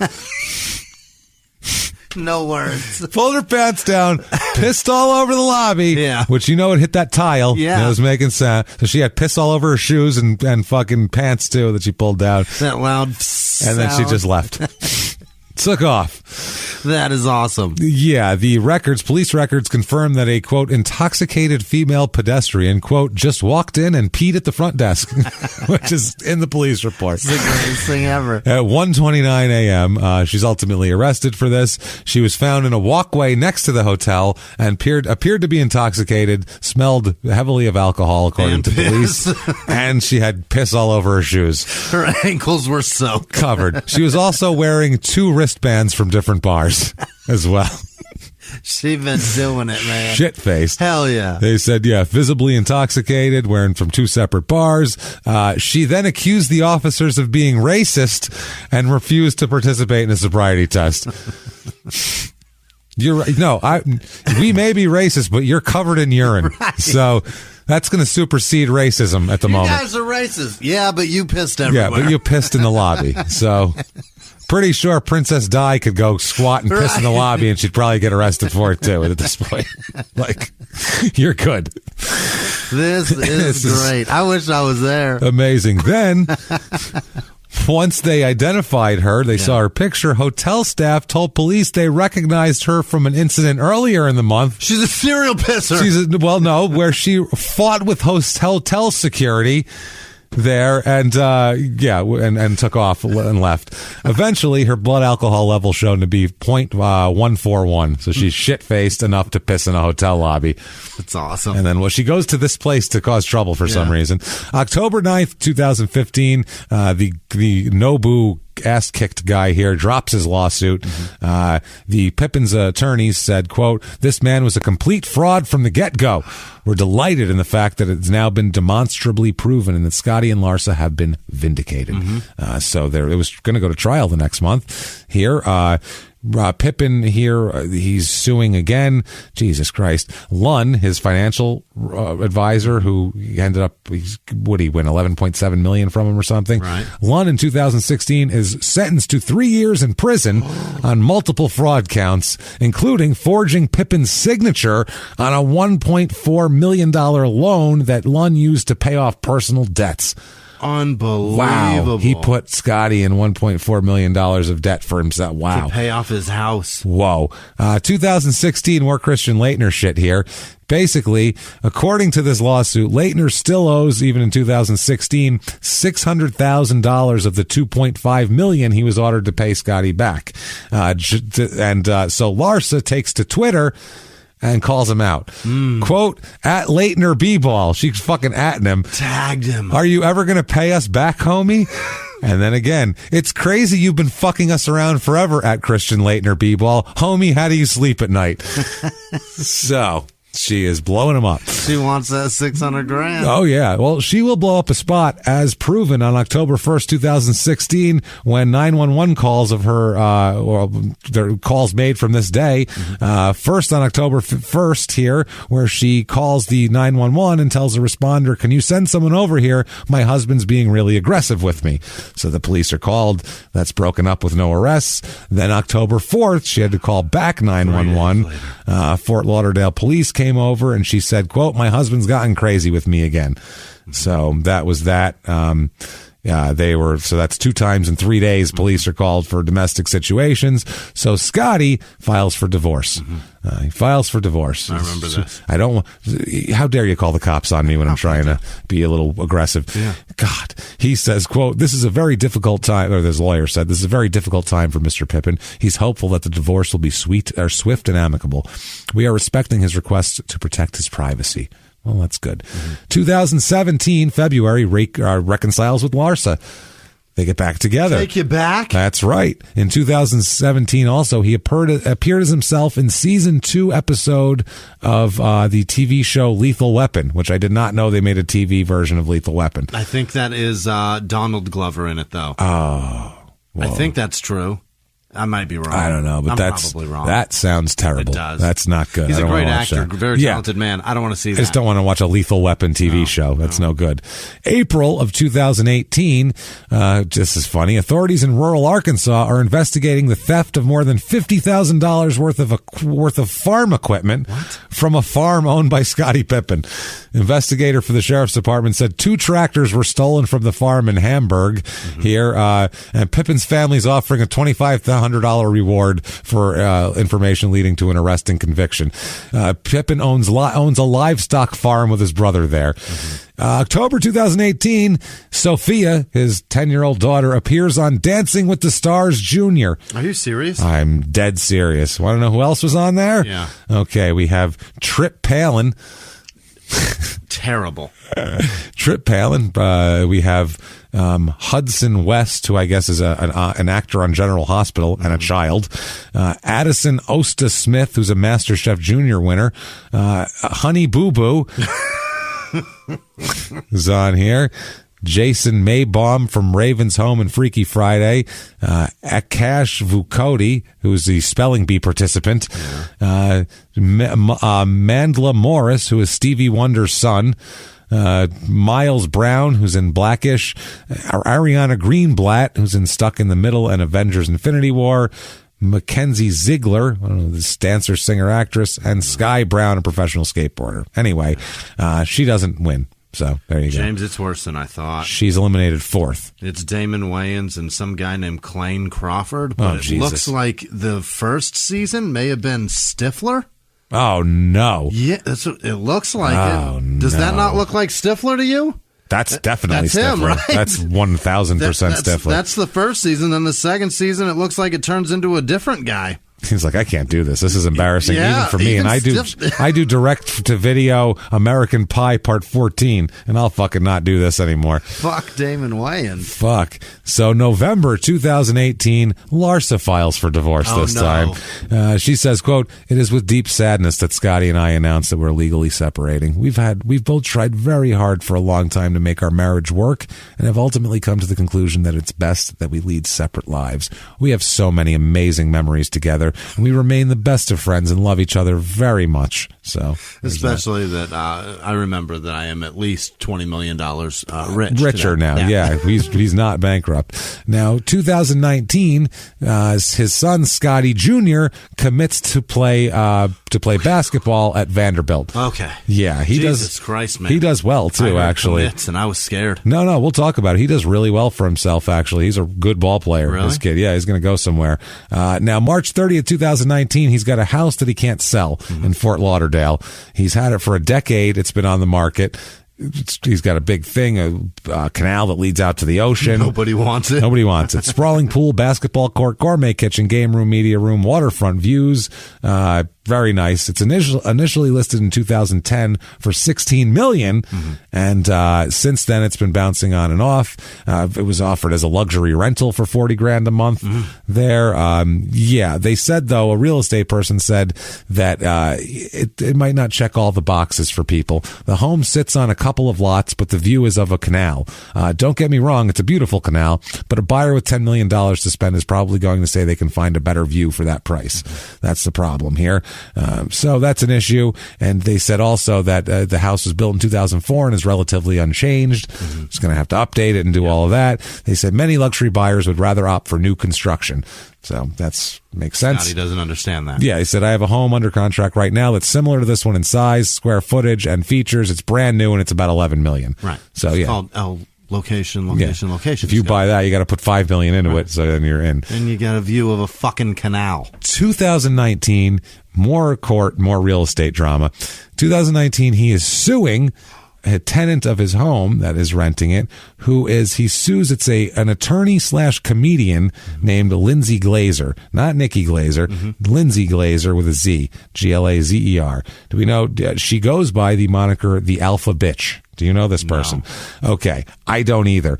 We're comics. Yeah. I don't know who the fuck this person Never is. heard of her. I don't know her. She might be an up-and-comer. I don't know. This helped get her some pub. She's renting a place from Scottie Pippen? Yeah. Well, we'll talk about it here. We don't know exactly what it is, but her husband, and her 4-year-old daughter at the time, Scottie's suing them for damages to the house. He even named a 5-year-old girl in the lawsuit. Wow, he's suing a child. Yeah. One of the items he listed missing, by the way, is a set of Cuisinart kitchen knives. So when he talks about missing property, that's what he's talking about here. Basically, in September, I found the lawsuit right here. September of 2017, Hurricane Irma hit Florida here, and Glazer and her husband Jacob claimed damage to their home, and Glazer submitted an insurance claim and everything like that. In connection with the insurance claim and the help of their carrier and a housing agent through all of this, basically they were able to find, looking out temporary housing in Fort Lauderdale. Eventually, this is what the lawsuit says in exact words here. Eventually, Glazer set her sights on the plaintiff's property despite being more than 3 times the size of their own house. So they wanted a bigger house. Yeah. Seemingly demonstrative of her inability to afford the rental. Because she's a comic with 1,100 followers on Twitter. Yeah. And she only has those because she follows 1,100 people. So yeah, she's one of those team follow back girls. That's exactly.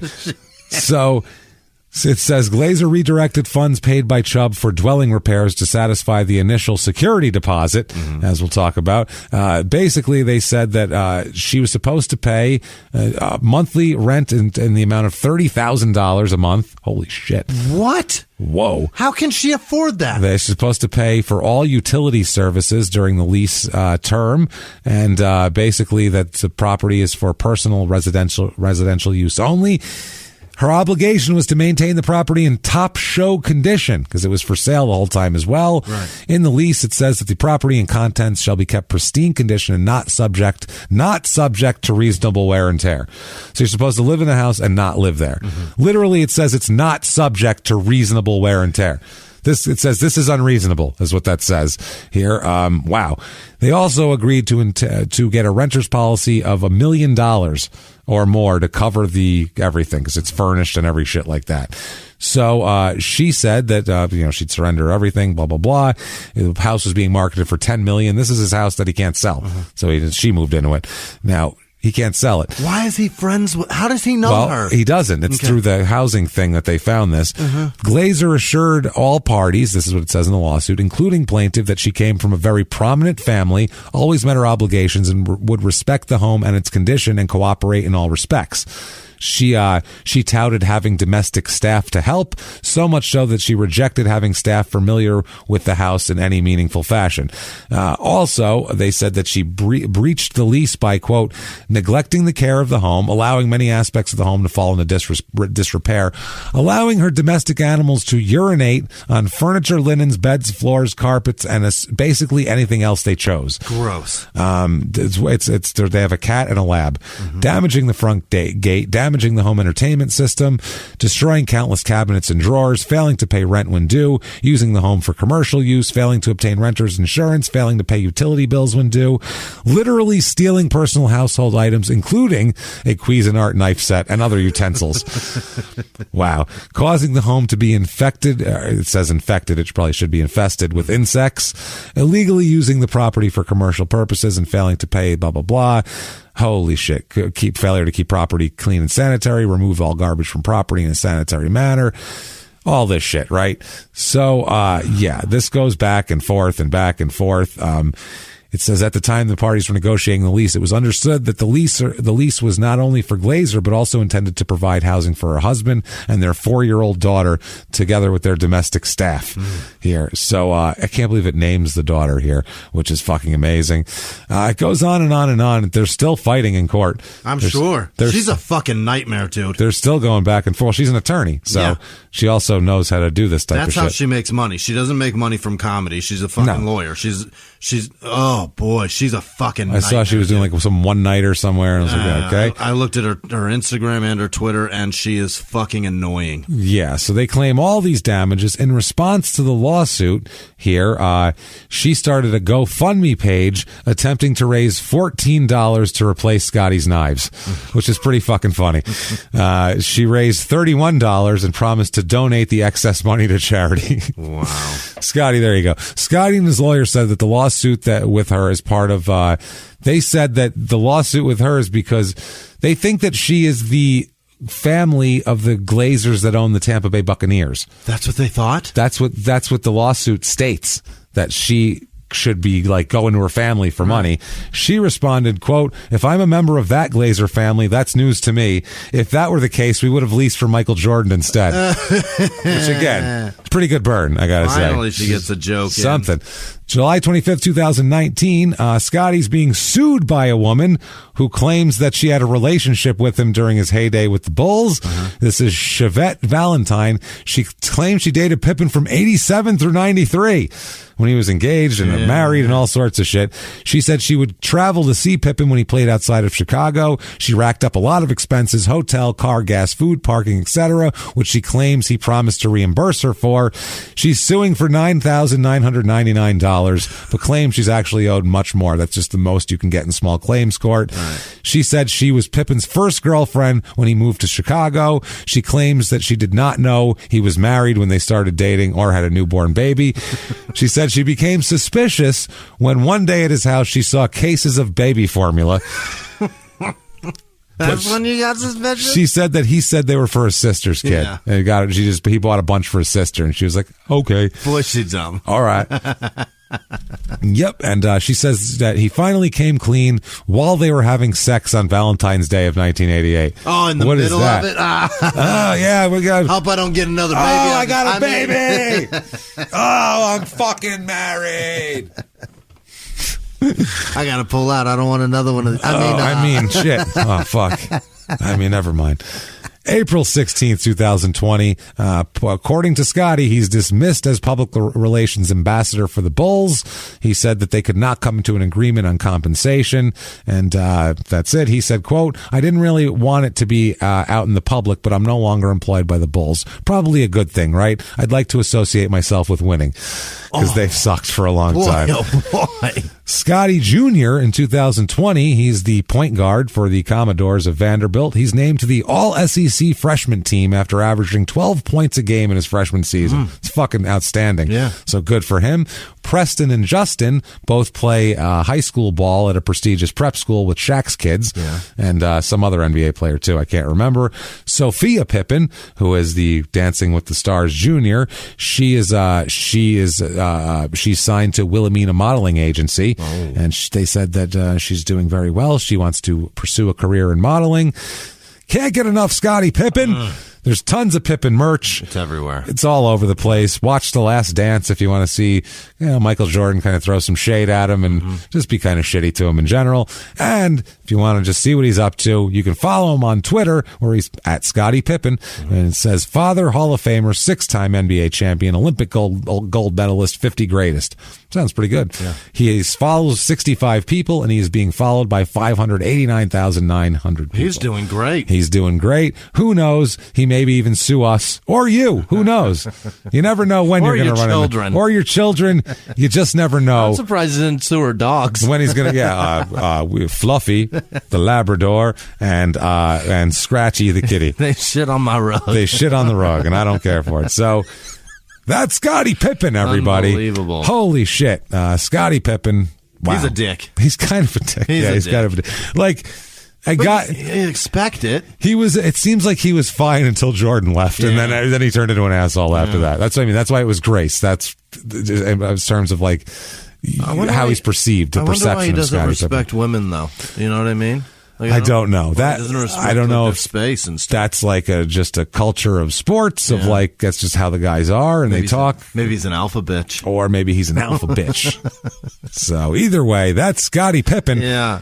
If you like that show or just want to talk about it and tell people about it, you can do it all very easily by going to Apple Podcasts, that purple icon. Give us 5 stars. It does not matter what what you say. Say anything. Say it's dark in here. They won't let me out till I finish. That's fine. Do that. Head over to shutupandgivememurder.com for all of your crime and sports and small town murder needs. All your merch is up there, everything like that. Tickets to live shows, any kind of information you want. By the way, listen to Small Town Murder every Thursday.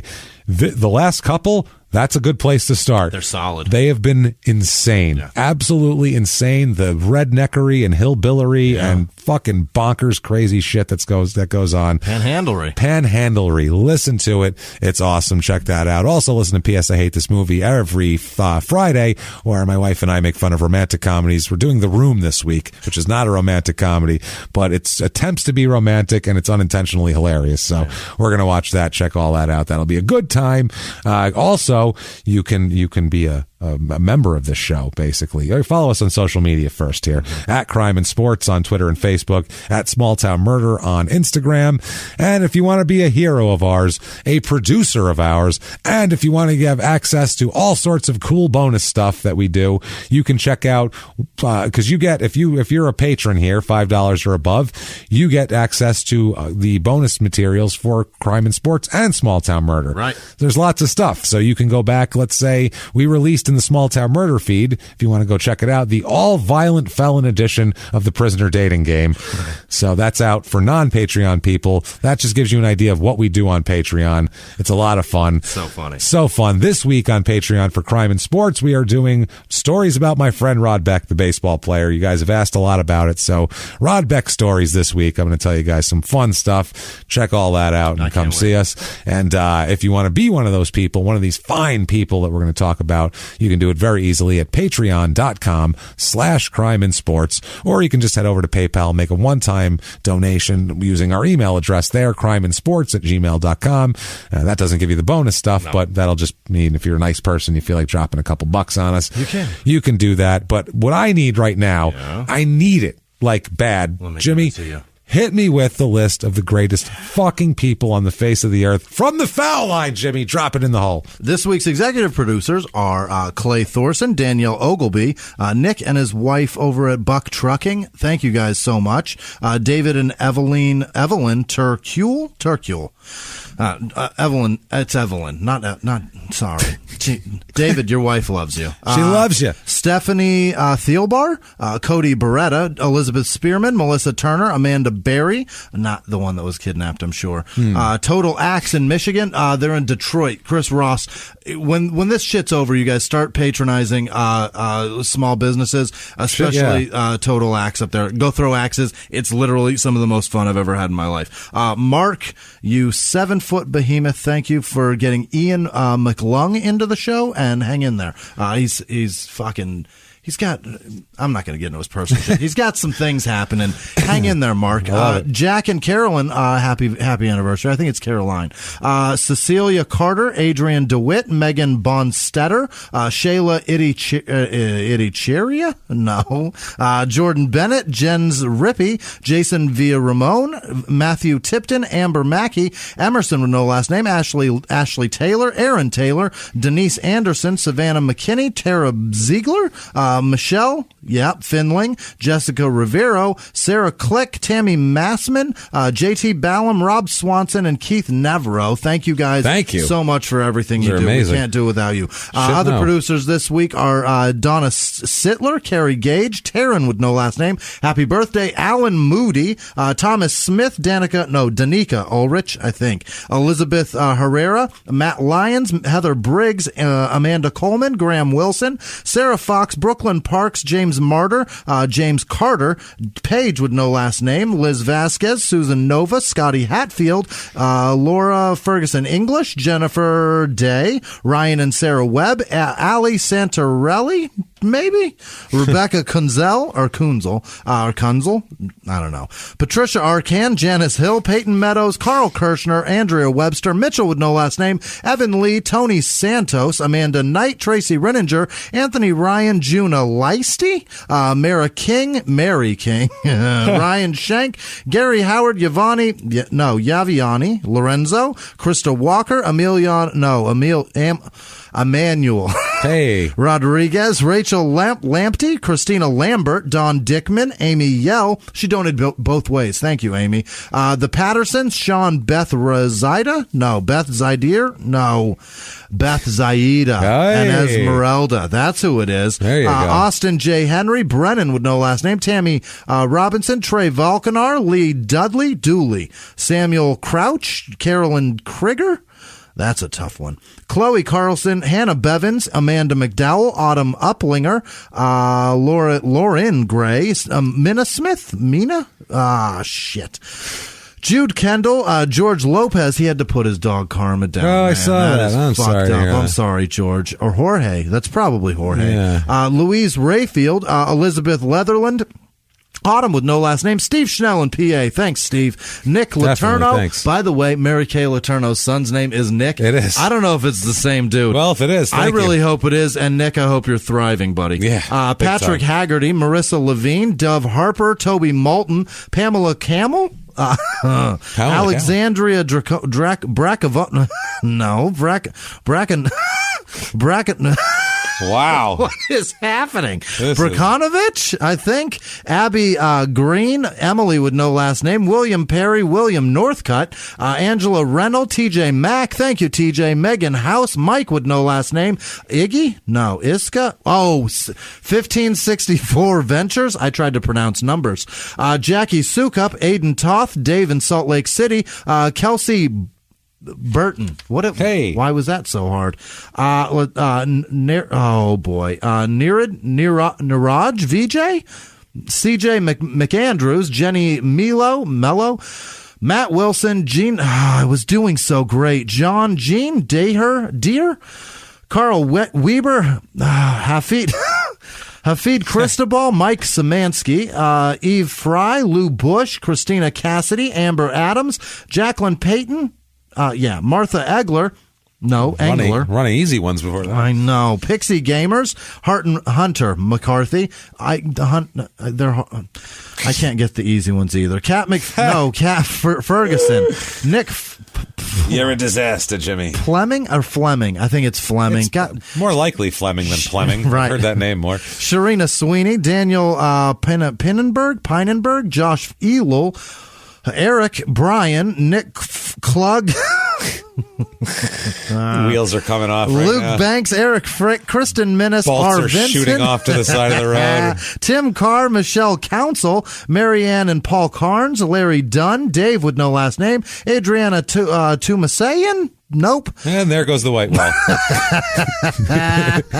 The brakes started leaking. Michael Lakin, Katri Fuel, Spencer Woolard. Oh, Spencer, I know her. Hey. She's fantastic. Thank you. Armando Vera, Christy Stutz, Billy Daniels, Yasmin M. and her cousin Melissa, Harry Edwards, Mama Mandy Collins, Emily with no last name, Luke Lay, Christina Hills, Hannah Jacobs, Anna Celeste, Carly Arlington, nope, it's Allington, Tyler Bowers, Gage Simmons, Maria R, Jacqueline Garcia, Shannon Avery, Esley Anderson, yep, Kevin Wee, Catherine Logan, Joe Johnson, Chris with no last name, Adrian Lacey. Thank you, Adrian. Her husband's, they live up in Milwaukee. We see them at the shows up there. Thank you. Melissa England, Laurel Sullivan, Tina Dedrick, Taryn Lutz, Amanda Strobeck. God damn it. Sean Wolf, Cynthia Palmer, Dominic Duncan, Jeez Shabazz, Meredith Williams, Caden Gomalski, Christina Cassidy, Kendall Kerr, Hendel, that's probably Kendall. Leslie, it's not Hendel. Leslie Alcantar, Mona Stevens, John, Kylo or Kilo, Adam Apple, Aaron Miller, Alexis Binder, James Bidwell, Gianoni. No. Giannini. Sarah Drake, I think. Angela Placentia. Angel with no last name. Caleb Plummer. Yep, Plummer. Palmer. Hey. Fuck. Crystal. yeah. I'm getting there. We're almost done. Crystal Leanne, Charlie Prigmore, Denna DeVilliers? No. Yeah. David Broughton, Savannah Barfield, Amanda Ronning, Kim Cameron, Stephanie Zaka, Martha Casta, what did I do? Casta Tutasonan? Not gonna work here anymore. Not gonna work here Office anymore. space. Nikki with no last name. Tina Henson, Quelksy, Matthew McAfee, Booze Wizard, Carol Paulin, Shauna Mahoney, Amatrano, Sam with no last name, Kenzie Gerhard, Zach Basler, Miranda Jones, Ike Vasco, not that Drew, I guess that's another Drew, Michael D'Amato, Danielle Erickson, Zach Basler, Jay Jacobs, Mark Peralta, Andrew Hunt, Jay with no last name, Ian Artemotovich, I think I did that right. No, I didn't. Amy Webb, Blair Bryant, Rayshawn Eastman, Nicole Gonzalez, Jim Morphus Gass, Melissa Weber, Amanda Strickhauser, Blair Bryant, Chris Stahl. Oh, God damn it. Okay. Anthony LaPoma, Kyle McDonald, Lizard Q, Juliet Hughes, Pedro Gonzalez, Amanda Pesha Listen, this says penis in 7 different ways, and that's not her name. 7 different penis. Yes. Bobby Chambly, or Chambliss, Annalise Hull, Jillian with no last name, Arias Purcell, Kayla Roberts, Amanda Siegel, Britt Beckner, FML, Dan Curran, Andrew Fiegel, Jamie Nosebush. That sounds like you need a trimmer. Shane Rankin, Jenny Bukowski, I think. Ryan Kincaid, Crean, Emily Bain, Timothy Arigi, Todd Purley. How did we get the hardest? Darius DJ, Michelle Gleason, Elio Purin, Sarah Stallman, Dylan Robertson, Jericho Carbon. Hey. I am Andy Redman, Brian Culbertson, Mike Rabe, Gary with no last name, Jennifer Burns, Nicole Sabenka, S. Rodriguez, Denise Puri, Worley Ayala, Maura Pintar, Marion Mueller, Michael Manzo, Stacy Diorio, Gustafson, Josh Lee, Josh Austin, Ben Larson, Eric with no last name, Oliver Cason Gary, Melissa Lydia, Brad Windle, Shelley Murphy, Jesse Strickland, Aaron Berzinski, and Shipley. Derek Saylor, Vincent Warburton, Jonathan Porter, Andy Mitchell, Sam Rosner, Lucy with no last name, Gonzalo Cabrera, Andra, Bella Boone, Shauna Taylor, Jeremy Short, Michelle Perinaud, Antoinette Livermore, Chris Shands, Dakota Lepine, April Bennett, Tyler Knapp, Heather Espy, ESP, I don't know how to pronounce that. Nicole and Ashley, by the way, their mother and daughter, and they donated last week. Her mother did under that, and then she donated this week under that. So now we have 2 Nicole and Ashley's, same people. Awesome, thank you. Leanna Boyd, Colin Spencer, Caitlin Coburn, Andrew Geiser, Jeff Blowbaum, Jesus, Katie Oatley, sounds like a porn genre. Michael Walters, Cameron Bullard, Gina Crow. I only do blow bombs. Yeah. Jeff, Matt DeStefano, Jenna Crow, Cameron Bullard, Sierra Plotz, Sam Terranova, Dirty Luck Stash? I don't know what that is. Tiffany Cronquist, Susan Phillips, Kristen Uri, Jason Wiener. No, yes, it is. Echo Clayton, Jennifer Cabaz, Lisa Coe, Sanjay Higazig. No, boy. Hibagzig. Nope. Hibagzin? Yeah. Hibagazon. Kylie Plasek, Ray Sanders, Joshua Smith, Jessica Brotherton, Joseph Bunger, Fran Roberts, Tama Ellis, Jordan Catherine, Max Marks, Mark Garcia, Johnny Block, Ryan Hansen, Ruth Beagle, Jessica Rojas, Dahlia Dominguez, Jenny Hand, Carrie Galazorn, nope. Heather Holbrooks, Craig Bissett, Chris Riesenbeck, Matt, War Machine Koppenhaver, Andrew Augustus, Tracy Johnson, Ethan Benfield, Dan Krawzik, T.D., Terrell Hansen, Tiffany Drush, Brittany Wright, Kevin Franklin, Jim Barrow, Monica Colson, Jimmie, Terry, Andrew, Brian, Dick Minge, Steph Monroe, Elaine Kratz, and Lucille Farrell. Thank you guys so much, and also thinking about Lisa over there in North Carolina. Oh, yeah, big time. Lisa Coltrane. Wonderful. Thank you. Hang in there, Lisa. Yeah, man. Sorry to hear that. We think about you. Be good. Thank you. Thank you so much, everybody. Thank you for everything you do for us. Honestly, we're going to keep trying to hustle and make more and more bonus stuff for you guys, so you feel like that is money well spent. Yeah. And thank you. We can't get out on the road and trying to give you guys something extra. It feels good. It does. We really appreciate you guys lapping it up. Absolutely. And we make the way we make our living is going on the road, so it helps a lot. It helps us pay bills. So helping. Thanks. Keeping literally the lights on. Yeah. So thank you guys for everything you do for us there. Jimmie, what if they wanted to thank you or keep your lights on? How could they do it? Or turn them off, for Christ's sake? How could they find you? You can find me at Whisman Sucks. That's the one. Whisman. I've heard of Heather. I couldn't even pronounce my own last name. WHISMAN Sucks on Twitter and Instagram. Thank you very much for everything. What about you? You can find me at Jimmie P is funny, or just copy and paste my name from the show description so you don't have to try to figure out how the fuck to spell it, because you'll fail. You'll fail miserably, and then your spell check will correct it to something completely different like fettuccine, and you'll be like, there's not even an F in there. It's a fucking disaster. So do that. Keep coming back and seeing us. Hope you enjoyed Scottie Pippen. More craziness next week. Remember, Patreon, get on that. Everybody, live from the Crime and Sports Studios. We will see you next week. Bye.